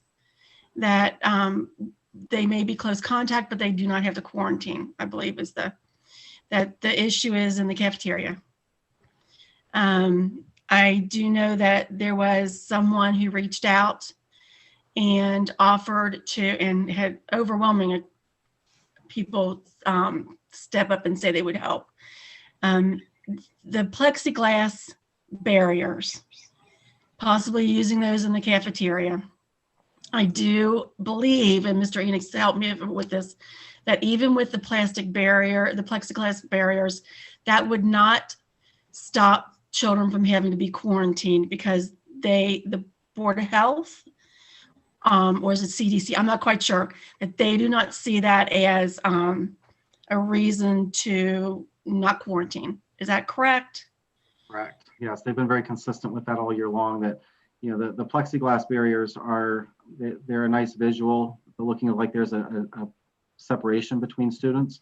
If you think about the structure of what that would look like, you would set them on the table, dividing up our students, but they're not going to enclose students. So with kids taking their masks off, it is an airborne virus. And just because there is a plexiglass barrier between students doesn't mean that there's not still exposure within a 6 feet area. So that is not something that would or could be done to alleviate the concern of the cafeteria or classroom either. I know of districts that really invested heavily in plexiglass barriers to start the school year, only to find out later that wasn't going to change anything in terms of exposure or close contact. So it's a great thought, and I know that there are plexiglass barriers in a lot of places. We have a few of them that were constructed by Jimmy at much less cost than what we would have purchased them for, and we appreciate that.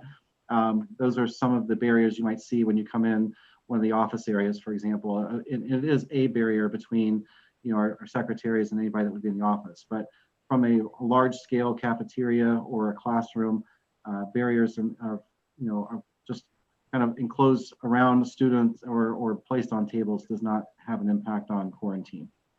Mr. Enix, it is worth mentioning that we did look into plexiglass barriers this summer. And if I remember correctly, to fully outfit everywhere that we had discussed, it was somewhere close to $80,000 to get the plexiglass. Shortly after working with that vendor, the CDC and the Department of Health came out stating what you just stated, that would not stop quarantine. So just to give some background on that, we did look into what it would cost the district in plexiglass. I'm just wondering if there is some, because it's obvious the community wants to help. They're offering to do whatever it takes to keep the kids in school.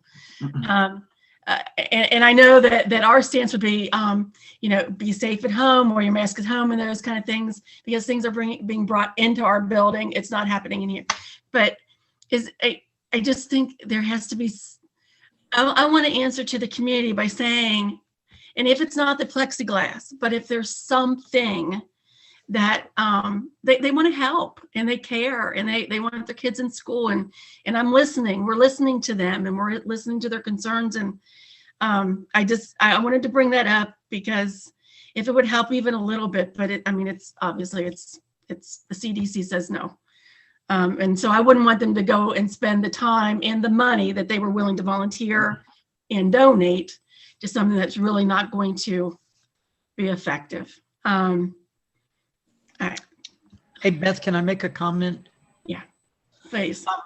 For the community, even though the plexiglass maybe doesn't work based upon what we would hope it would, there may be somebody out there that can throw an idea at us that we've not thought about that may help. And even if somebody's listening, sounding boards work because you throw an idea out there, it gets discussed, and out of that discussion comes a better idea. So there may be something out there that we have not thought about, nor anybody else has thought about, that could very easily meet the criteria of the CDC that nobody has even talked about or even thought of. So, feel free to give ideas also.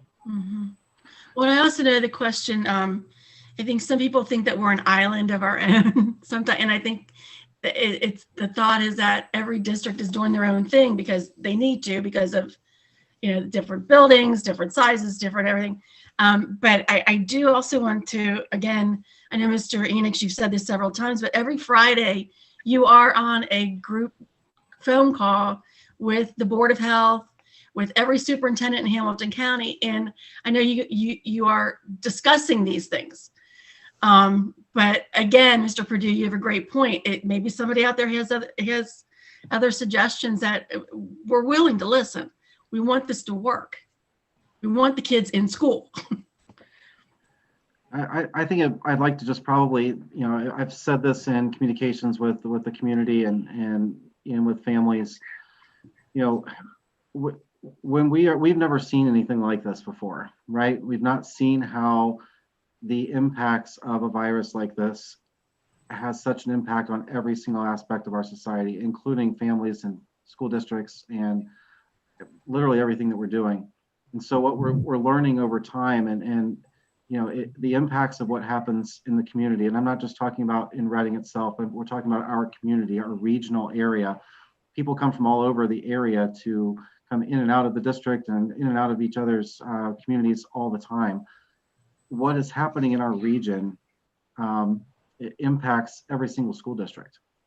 And it's a bit of a perpetuating problem, because if we have a situation in our community and it affects our kids in some way, when those kids come into school, they create close contacts. They create quarantine situations that then go back out to the community, and it continues to spread. It is a community societal problem, not just a school district problem. School districts have often, everyone has said, schools are just kind of a microcosm of the community or the region. We see the same things that's happening in the community, and when Commissioner Kesterman shared with me on Friday in a one-on-one phone call that there's been additional activity, COVID activity, even though in Hamilton County the numbers may have dropped somewhat, locally within the city and within the zip code of 45215, there's been increased activity. So, well, again, that is not surprising then that we're seeing increased activity in the school district as a result. That's to no one's fault necessarily. It's just a reality of the situation of the pandemic. So we are then forced to respond to that.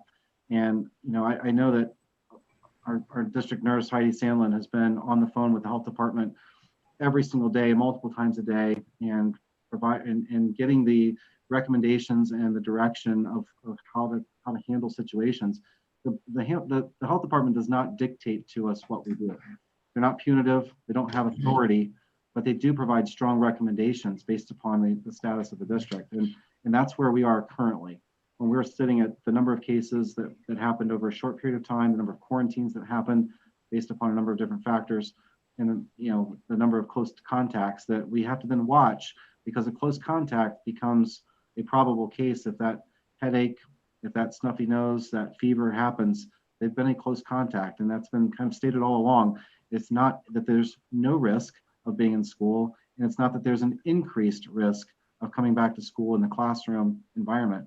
But we are not just in a classroom environment. We have lunchtime on a full day, and we have kids that are not, they're not able to distance, and because of the constraints, and most districts can't do the distancing based upon space constraints, particularly in cafeterias.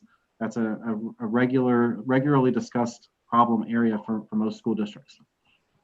And it's again part of the increased risk of being in school full time is that lunchtime area, that lunch period, and something we have discussed as an administrative team at length, and how we can work to improve what's happening in that cafeteria is really important, and outside of the cafeteria, when we start talking about that recess time that allows for staff members to have the lunchtime, because they deserve a lunchtime too.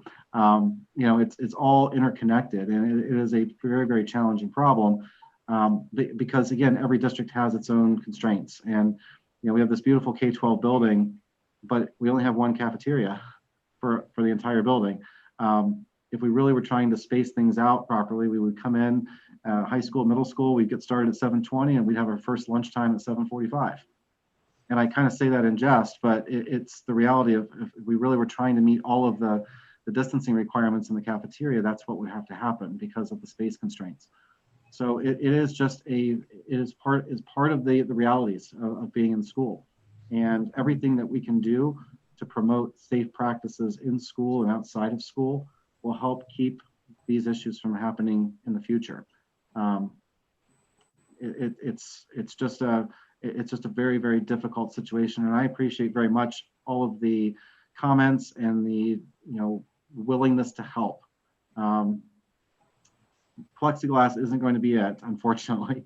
A bunch of 80-degree days would help, because we could get outside more at lunchtime. That would be one way to help. But when we come back next week, it looks like we're going to be in single digits for quite some time. So that doesn't help in terms of getting kids outside. But we know outside is helpful rather than being inside. So a lot of different issues. And again, some things that we've not had to deal with this year in the first semester because of our blended model, we are now trying to adapt and overcome those challenges in a full day model, because we're doing that, really 2 weeks in at this point. Yeah, I understand all the reasons why, but this is a question that I see quite often, and it's been addressed to me, why kids can't eat in the classrooms for lunch. Can you share the reasons behind that? The rationale for that is in a classroom environment, we have 24, 25, sometimes 20, sometimes 28 students in a relatively small space of a classroom, 900 square feet or so. When kids are eating, they take their masks off. And so now every single classroom, if kids are eating their lunch, has kids taking their masks off inside that classroom. And all the surfaces that kids are sitting at tables, chairs, and so on, have potentially been contaminated in the classroom environment if they're eating in the classroom. They're no further apart in the classroom either. So when you go to the cafeteria, kids are sitting actually probably further apart in the cafeteria than they are by sitting in the classroom. So it's a good question, and it's been something that's been talked about, in a number of different ways. But you also have to think about supervision as well, because when kids have lunchtime, that's when staff also has lunchtime. And so the supervision is happening in the cafeteria while staff gets their lunchtime, which is required by contract. They get a 30-minute lunch. So if you have, let's say, I'm looking at Mr. Ramsey, you might have, 20 or so staff members at a time that would be out at lunch, I'm guessing. If those high school students are eating in their classroom, there's going to need to be 20 monitors in the classrooms just to provide supervision. The last thing we want to do is to just have our staff leave the room and leave students there unsupervised. That's not going to happen. We're not going to engage in practices that don't leave students supervised. So a very simple idea of just eating in the classroom and not going to the cafeteria really doesn't change anything, because again, the masks are coming off and kids are actually eating in their classroom space. and that becomes a problem too. Yeah. Anyone have anything else? Okay. mean, I have I another- definitely, Oh, Ms. Tomlin, go ahead, please.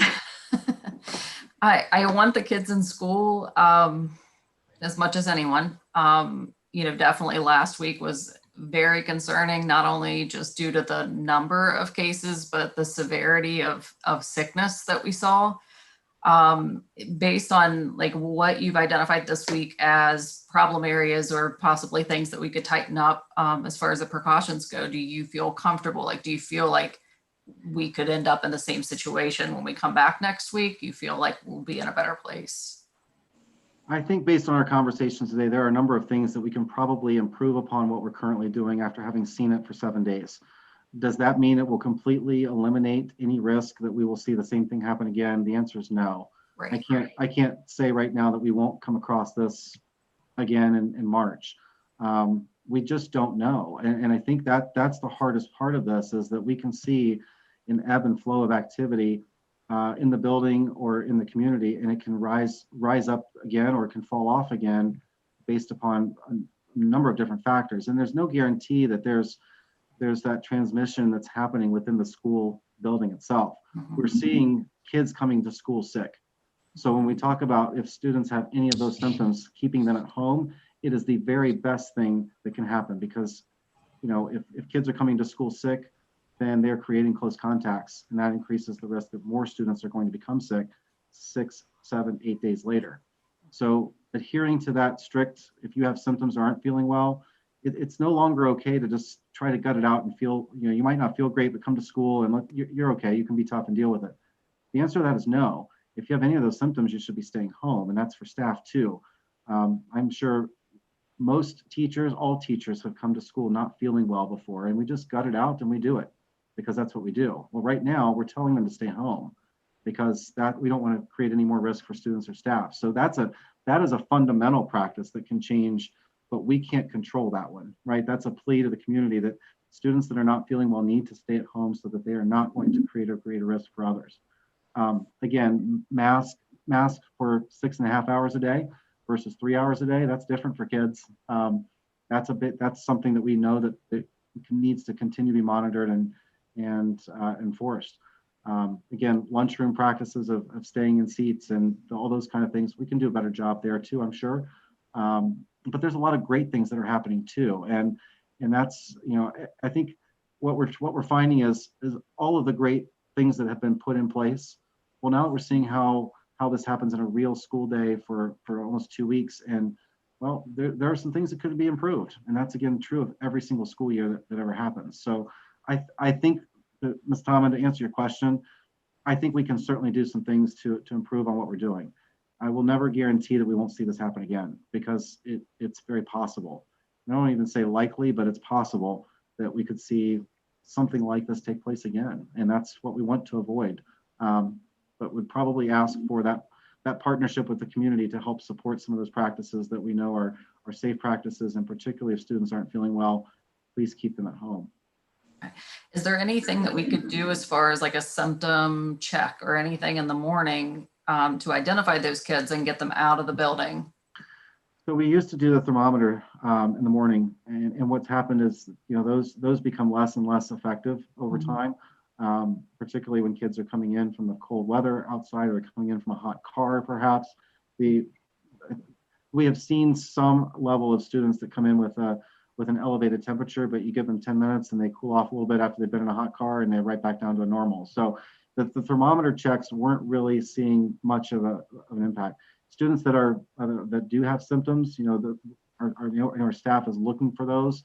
They're not always able to be seen. What typically could have been a runny nose that you would see all the time, well, they're covered up by masks now.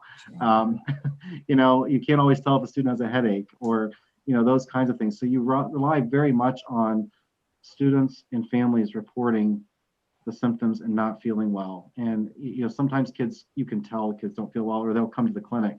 But by and large, if they are coming to school not feeling well, right there is probably the first and most important thing we can do to try to keep things from spreading in the building.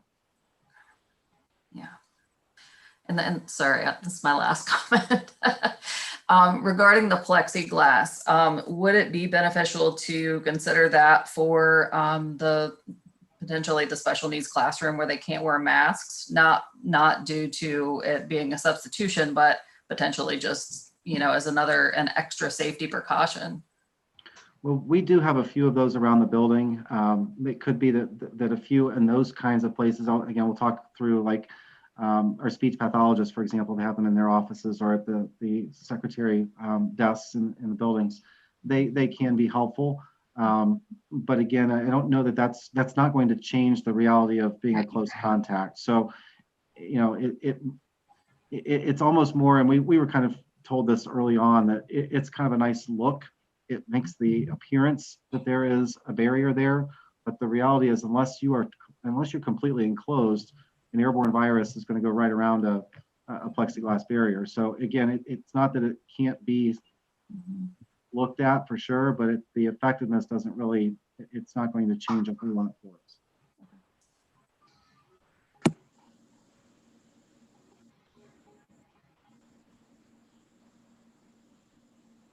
Anyone have anything else? So we have Plan A, which is we're in full. And we have remote, which we're remote, which, if you look at the statistics, you look at the other districts, we've been pretty lucky this year. We really, truly have. Things, we're working with the blended, and this just happened to be a hot spot, and it unfortunately happened. But looking to the future, I know that changing to a blended model, you can't just flip a switch because, oh my gosh, I look at the principals and I know what you went through trying to do schedules and coverages. And I know everything that you went through. Is there a possibility of having that Plan B in between the full in and full out? And it may not look like the same blended model that we had the first semester, but is there something in between that we can have in the back pocket that if we need to go out for a week, something else that could be done to be like 2 days a week, some other type of hybrid model or something? I don't know. I'm just throwing it out there. You don't even have to answer me. I'm just throwing this out there because I just, again, I know that it's hard on everybody. It's hard on the kids, their parents. It's hard on the teachers. It's hard on everybody to make these switches. And it's just the nature of the beast. We don't have control over these quick turnarounds. It's just how things are.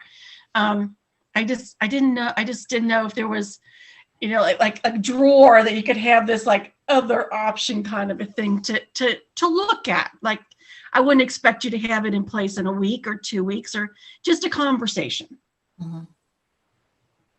Well, I'm going to, maybe if anybody else wants to chime in, please feel free to do so. I'm kind of reading if I'm trying to read this a little bit, is there an option C, let's say, for how to address this?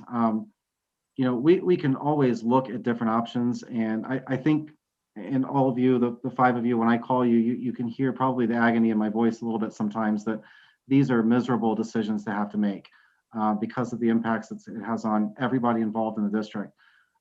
It's always made out of from the place of trying to remain safe for our students and staff. That's the number one priority. The amount of effort that went into developing the blended model and then making the shift to full, what staff has to go through to shift to remote.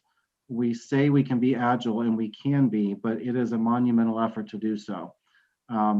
I think that's probably something just to make it's not as easy as it might seem to just say we can switch to a remote model. Yes, we can do that, but that's a change of practice pretty quickly for instruction, for learning, for accessibility and everything else. Being in person full time and doing something different, could it be done? I think the answer to that is anything can be done. It's just what's going to be the best. And I heard you say something along the lines of every other day kind of model. That was something that we did look at back in the summer, and had concerns about students being in school for 2 days a week and having 5 days effectively where they were not in school. the blended model that we implemented and had planned to implement for the second semester at least had that touch point for kids every single day when they were here, or at least 4 days a week in the first semester. So shifting back to that model would be, again, a pretty monumental shift from what we're currently doing into the blended. It's not that, we've done it before, so we know what it looks like, but there's a lot of work that would go into that. So I guess in short, I would probably say, yes, we can certainly look at other models. We have not currently looked at other models because the effort to be in school full time, we know is what is best for our kids. It's, our staff likes having our kids back. We know that there's, a lot of great things that are happening. There's a lot of positive comments. The only thing I would probably say to that is it's the reality of being back full time. We're seeing a little bit of that transpire right now. The greater risk because of the close contacts, because of the lunchtime area, those kinds of things are just greater than they were back in the blended model when we had half of our kids in the morning and half in the afternoon with no lunch. It kept kids from being quarantined more regularly. All of our quarantines were happening from outside of school or an athletic team, but nothing was happening in the school day. So now we are seeing that, being back full time has great benefits, but it also has more close contacts and therefore more opportunities for kids to be exposed and therefore quarantined or become positive cases. So it's a hard one. Yeah, and again, I watched what you guys were doing in the struggle, and at the high school level, there's 7 bells now instead of 6. I mean, I know that to try to do that would be, again, enormous and monumental, and I'm not asking for you to do that at this point. I truly am not, because I'm not jumping into something where, okay, it happened this week. We may be able to go several weeks, even months, without having another shutdown for an entire week. I just want to throw it out there that, if we were to see a pattern of continually having to do this every other week, we just have to look at something. Yeah, I think that's something certainly to kind of keep in the back of our minds as we, come back on Monday and we see how we can make some adjustments to improve on what we're doing. We hope that we will see a decrease in activity in the community/region. We, again, greatly hope that we have kids that are not coming into our building with a fever or other symptoms, because that's one of our biggest fears and concerns, because kids are closer, because there's more kids around. It's more opportunities for kids to, that are sick or are positive that could be transmitting the virus to others, and then we'll see the impacts of that, pretty quickly. So, again, I'm hopeful. To go back to Ms. Tom, and I'm hopeful that when we come back, we will see, much less activity, but there's just no way to fully predict it. And I may be kind of jumping ahead, but I know that the consistency is just so important, and I know all of us want that. Of course I want full time, but I'm also hearing a lot of parents say that they would prefer a blended as opposed to full then remote because of the consistency aspect. So I definitely, I don't think it would hurt to start possibly even thinking how would we implement that, just as a starting point. I don't want to go there, but just from what I'm seeing on the news, more contagious variants coming, I think it would be wise for us to plan ahead. Just sort of at least mentally go there, even if we don't put it on paper yet. And it was one of the reasons we were such big proponents back in the fall of the blended model, because we felt that we could consistently stay in school. And while I understand that parents are upset, and this is the second time in all 5 months of being at school that we've gone remote. Right. It happened once in the first semester, and this is, the second time. So it's, I also think we've been decently lucky, but to go back full time at the time being a purple county, and the spread has been high, I think that, we knew the risks, and I think we definitely have to see where it goes from here. But again, if there's a pattern of this inconsistency, I can't imagine anybody wouldn't be in favor of having something that's more consistent and safer. Right. And it's from a curriculum perspective too, just assuming that children are not learning as well from the remote model. We don't know if, a lot of the younger kids I know struggle more than the older kids, but that would prevent, if they're getting consistent in-person instruction, that there's not these Right. gaps, where they're not logging in or they're not, learning as well as they could be as in the in-person environment. So, I mean, there are some benefits to look at that if it's going to be an inconsistent model to be full-time.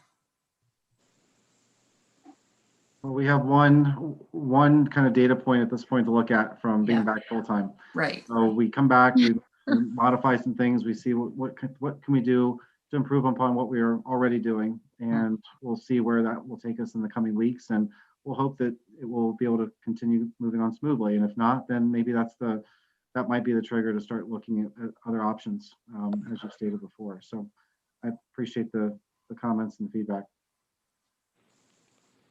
Okay, anyone else? Yeah, in the reason why it was a board discussion item, we just felt that, this was an important topic, that it was important for all of us to be able to have this conversation. And again, for the community, you have any suggestion, we're open to, and we're listening. And so good, fingers are crossed for Monday. Yeah, Moving and forward. to tack on to that, Beth, too, we are listening.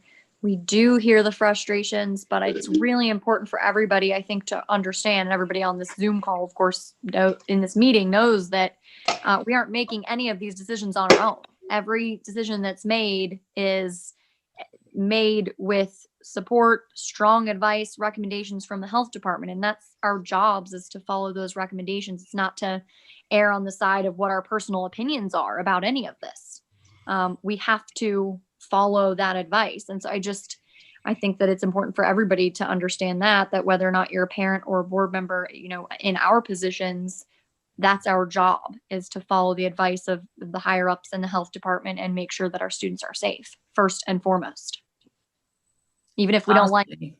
Okay.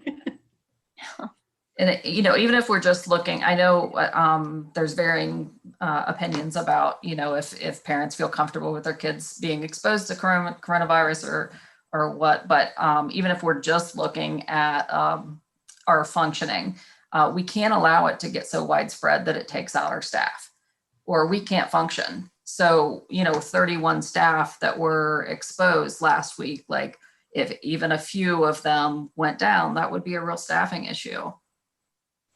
Absolutely. Mm-hmm.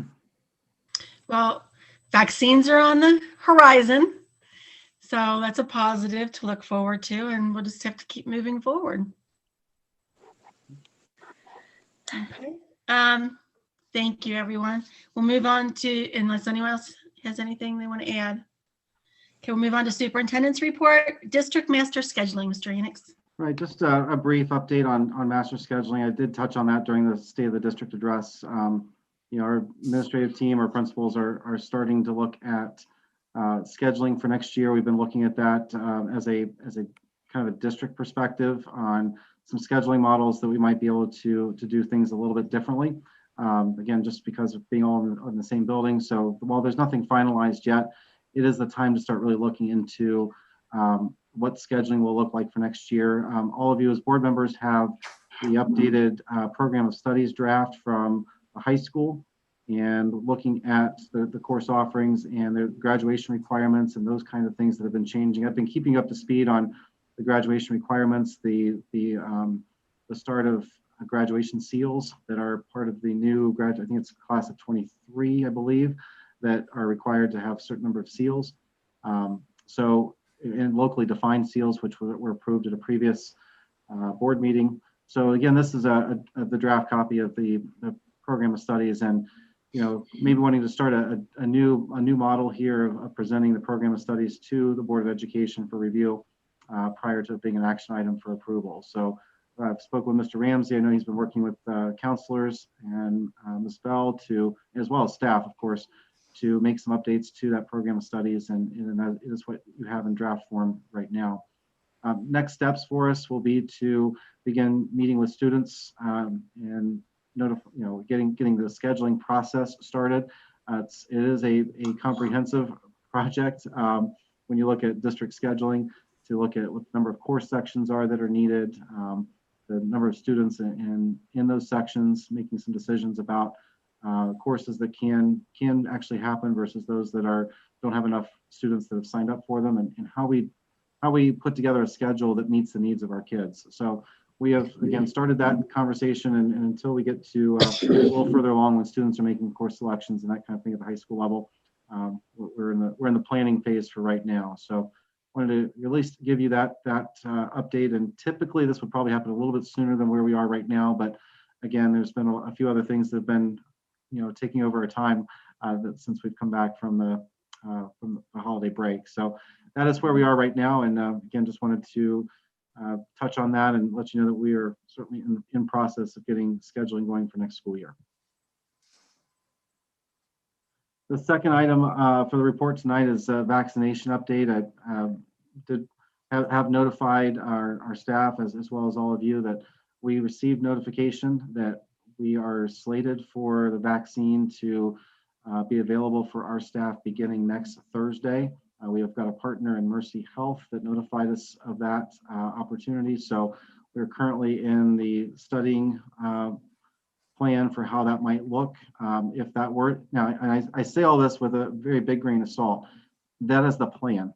So that is all very dependent upon our partners getting the vaccines that they have been told that's coming, that there's no hiccups in any of the process there. Currently, the scheduled time would be 1 o'clock to 6 o'clock for staff vaccination on the 11th. So that is our current working model.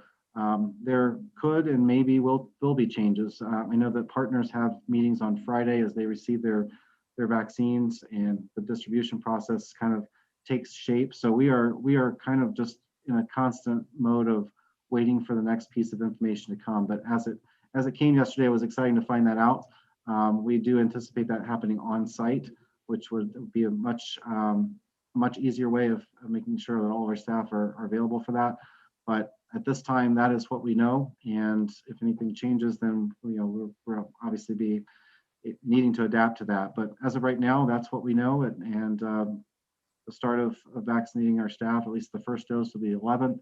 Depending on which dose or which company it is, it's either 3 weeks or 4 weeks after that, the second dose would happen for staff. So that is all for vaccination at this point. Then the last item I have for tonight is the preschool update. That process is obviously has been underway. We've had it posted as with the lottery. So we are closing in on being able to notify families that of the lottery outcome and continuing the preschool registration process. Right now, again, we're just in the lottery format. Ms. Johnson is on the line, which is great because I might ask her to just give a little bit more of a detailed update than what I've just given, but it's exciting. It's good news coming from the process so far. Yeah, so we had 23 applicants for the that are 4-year-old residents for the full day, but there were also 4 of those folks that indicated they would be interested in half days as well. We had 10 people that were interested in half days only. And based on the results that we're looking at, both programs would be functioning with mainly 4-year-old residents. There may be a couple 3-year-old residents in there, but for the most part, we will be almost all 4-year-old residents. So that's really great. In other words, we're also looking at full classrooms, full capacity, which is we are right now well over the capacity number that have shown interest at this point. So it's exciting to think about the return of the full preschool program, which we've been talking about for quite some time. So now that we're seeing what that looks like, we're excited about the next steps for this coming in the next couple of weeks. And that is all I have for report tonight. Most of my info was certainly centered around the State of the District address and the strategic plan tonight. Okay, thank you, Mr. Enix. Anyone have any questions? Mr. Enix at this point? Okay, then we will move on to executive session. Resolution 45-21, ORC 121.22 G1 to consider the employment of a public employee or official, and ORC 121-22 G3, converse with an attorney for the public body concerning disputes involving the public body that are the subject of pending or imminent court action. And I need a motion, please. I'll make a motion.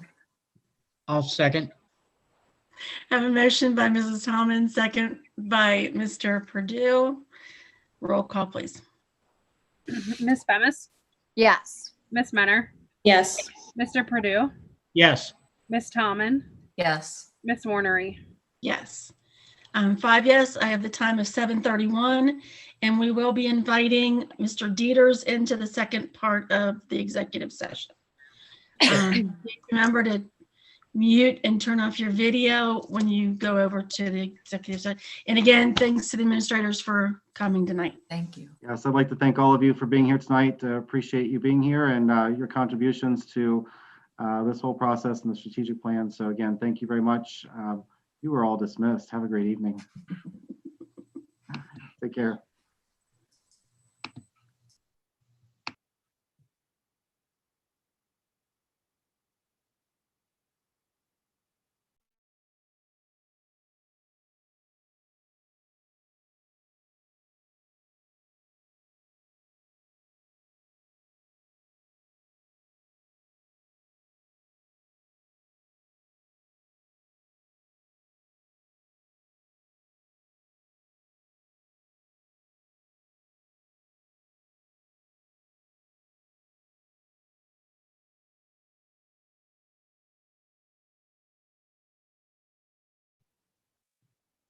Mr. Purdue, your video is still on.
You are quick, Crystal. Yep.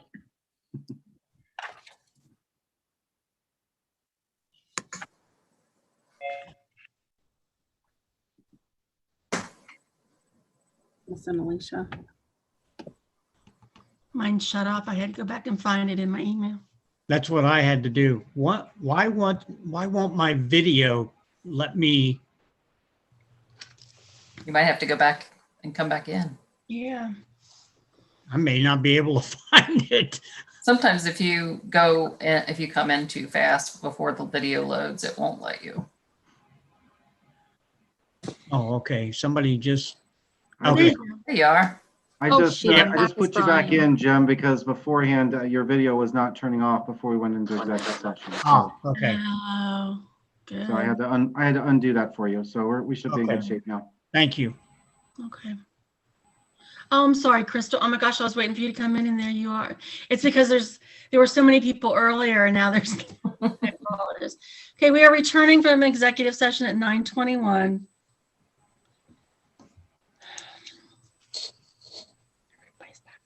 New business. Resolution 46-21, consideration and possible vote for the agreement with the City of Reading regarding the utility poles.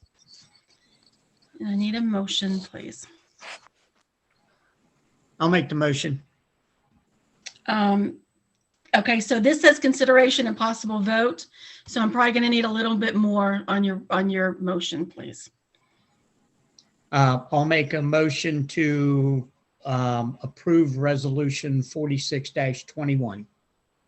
Okay, and the motion to approve the resolution, the agreement with the City of Reading. Is that okay? That's, yes, that's good. Okay. I'll second. I have a motion by Mr. Purdue, second by Mrs. Menner, to approve the resolution with the City of Reading with the agreement regarding the polls. Discussion.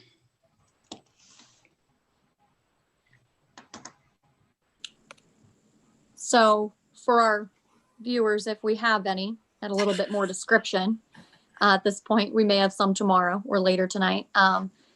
This is essentially an agreement to resolve the lawsuit and settle to split the cost of burying 2 of the telephone poles at the top of Bolser 50-50.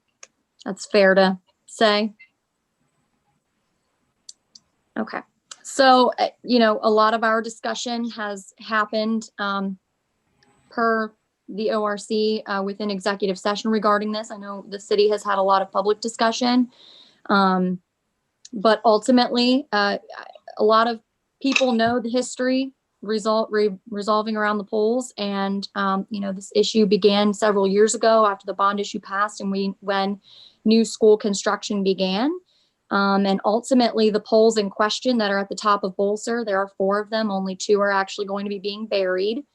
And essentially, just for some background and history for any viewers, those poles were actually initially on Columbia Avenue.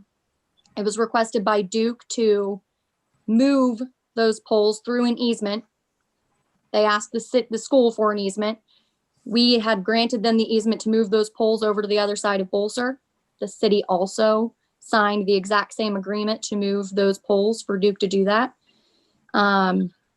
Now, prior to new school construction beginning, the city and the school did enter into an agreement, the PDD, which again, most people are aware of and have heard about, but that detailed different facets of the project. One of which was that the school agreed to bury all of the utilities for the development of our project, the school, underground. We wouldn't leave any of our utilities above ground. And the school did comply with that from the school's perspective. All of the utilities, power and internet that service the school to this very day are underground. The poles that are left remaining and in question service the internet, cable, and any power sources, energy sources for the residents of Bolser. So it was eventually discovered that the city was expecting the school to bury those lines, despite the fact that they do not service the school in any way. throughout the last couple of years, we've looked into multiple different ways to resolve this with the city. We got quotes. We did have conduit placed underground while construction was still being done. And that was because, to our knowledge at the time, that was something that was free of cost in any way to us, and trying to do something, again, if it's free and there's a potential for future movement, we went ahead and did that. We did receive quotes at the time. I think the city and the school hoped, this was about 2 years ago, that this would cost maybe $12,000 or $13,000. The quotes that we received at the time were 50,000 plus. And at that time, it was pretty obvious to the school that we were not in any position to be spending that kind of money. Again, to bury lines that we did not feel did not service the school. And we'd been told all along by our attorneys that we were complying with the PDD by not doing that. We did go about several different ways, though, in an attempt to work with the city. One was getting those quotes. Another was filing for an amendment or a clarification of the PDD per city administration, asking us to do that and to go to the planning commission. We did that, again, in hopes that we could come to an amicable resolution where no one's money had to be spent on this. Although the city's planning commission did vote 3-2 and agree to amend the PDD and allow the polls to remain so that no one would have to spend this money, the city council did not accept the recommendation of its own planning commission, and voted to not amend the PDD. And ultimately, several weeks later, maybe months at this point, had voted to pursue a lawsuit against the school. Ultimately, the school still to this day, or at least I do, and I think we do as an agreement, this settlement does not agree to any liability, but we still firmly believe that we have complied with the PDD and in all forms and facets, and we've been advised that by our legal counsel as well. But the bottom line is that, in my opinion, burying 2 of these 4 telephone poles is not a wise use of taxpayer money, not the school's money, not the city's money, and not the citizens' money. And ultimately, that's exactly what this is. This is every citizen of Reading's money. It's not the city's money and the school's money. It's not a wise use of any of our money to move 2 poles when you look around and you see 10, 20, 30 more all in sight. There's nothing wrong with these poles.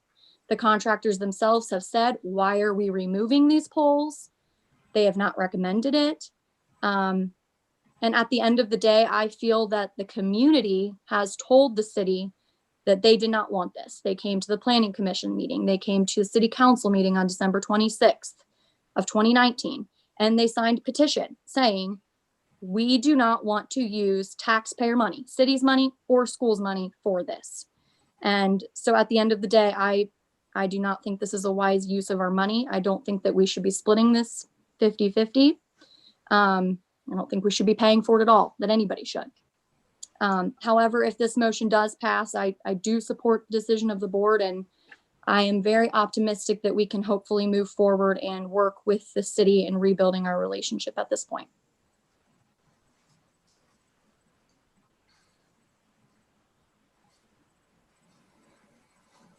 Thank you, Mrs. Bemis. Anyone else have anything that they would like to say at this point?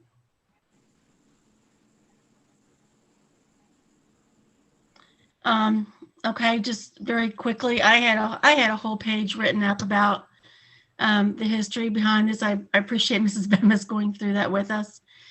To me, this is a moral dilemma. It truly comes down to a moral dilemma. I do not feel that we are in the wrong. Do I feel that we'll win this lawsuit? Absolutely. But unlike a city council member who said this is a win-win, I see this as a lose-lose. Regardless of who were to win the suit, it comes down to the city of Reading paying for these poles to be buried. I believe the council person actually said, if we win, the school has to pay the whole amount. If we lose, the poles stand. So by saying that, I believe this has never been an issue of the poles. Never been an issue about the polls. Unfortunately, we are in this position, and the city has chosen to take us to court. They have the right to do that. Again, I do believe we will win if we were to take it further. To me, though, it's a hollow victory when the cost of whoever wins or loses, then there's an appeal process. This could be in the courts for years. We have the opportunity to have a wonderful development in our community. We can't wait years. Our community deserves better.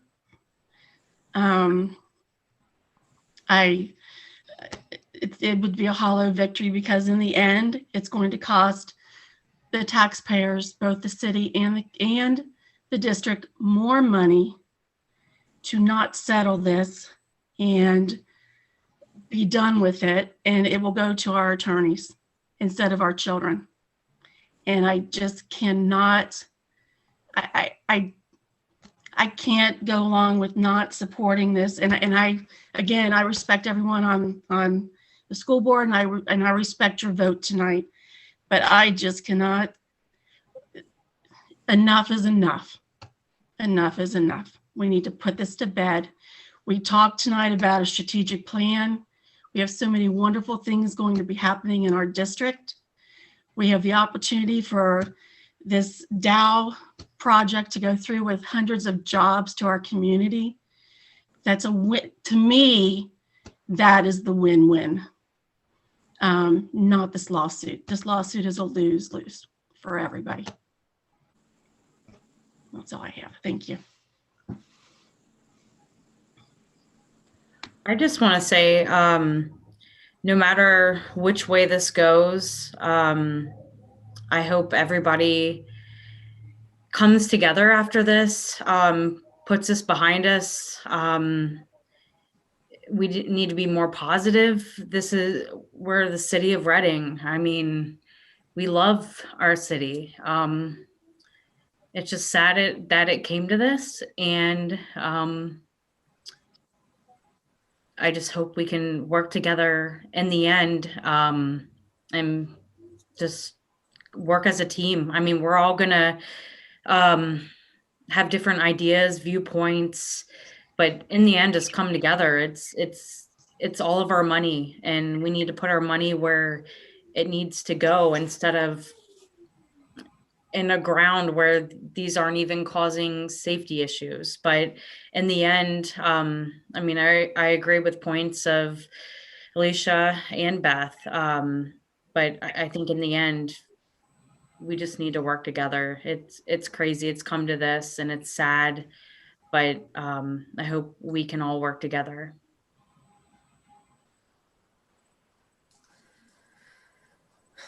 I would have to echo all of your comments. I feel that we're completely backed into a corner, and I completely feel that was the intention all along. But in the end, this has to end. At some point, this has to come to an end. And when we're looking at the ways out, there's no way out now. We're now stuck. We only have two options, and both of them are going to cost. And the way that I'm looking at this, while I don't want to spend any money on this, I'm looking at money that could potentially take away from our kids. And I want to go about this and cost the least amount, because we're suing ourselves at this point, and all of the money comes out of our pocket.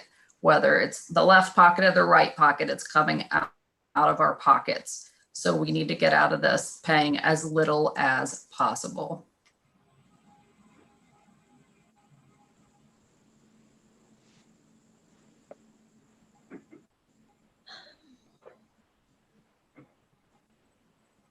Anyone else have anything to say?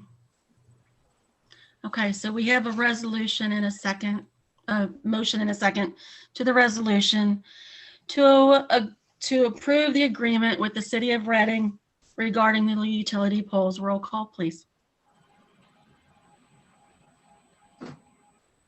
Miss Bemis, No.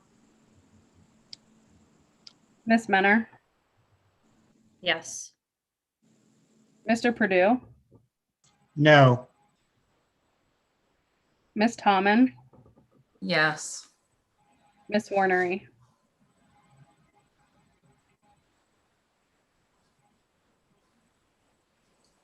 Yes.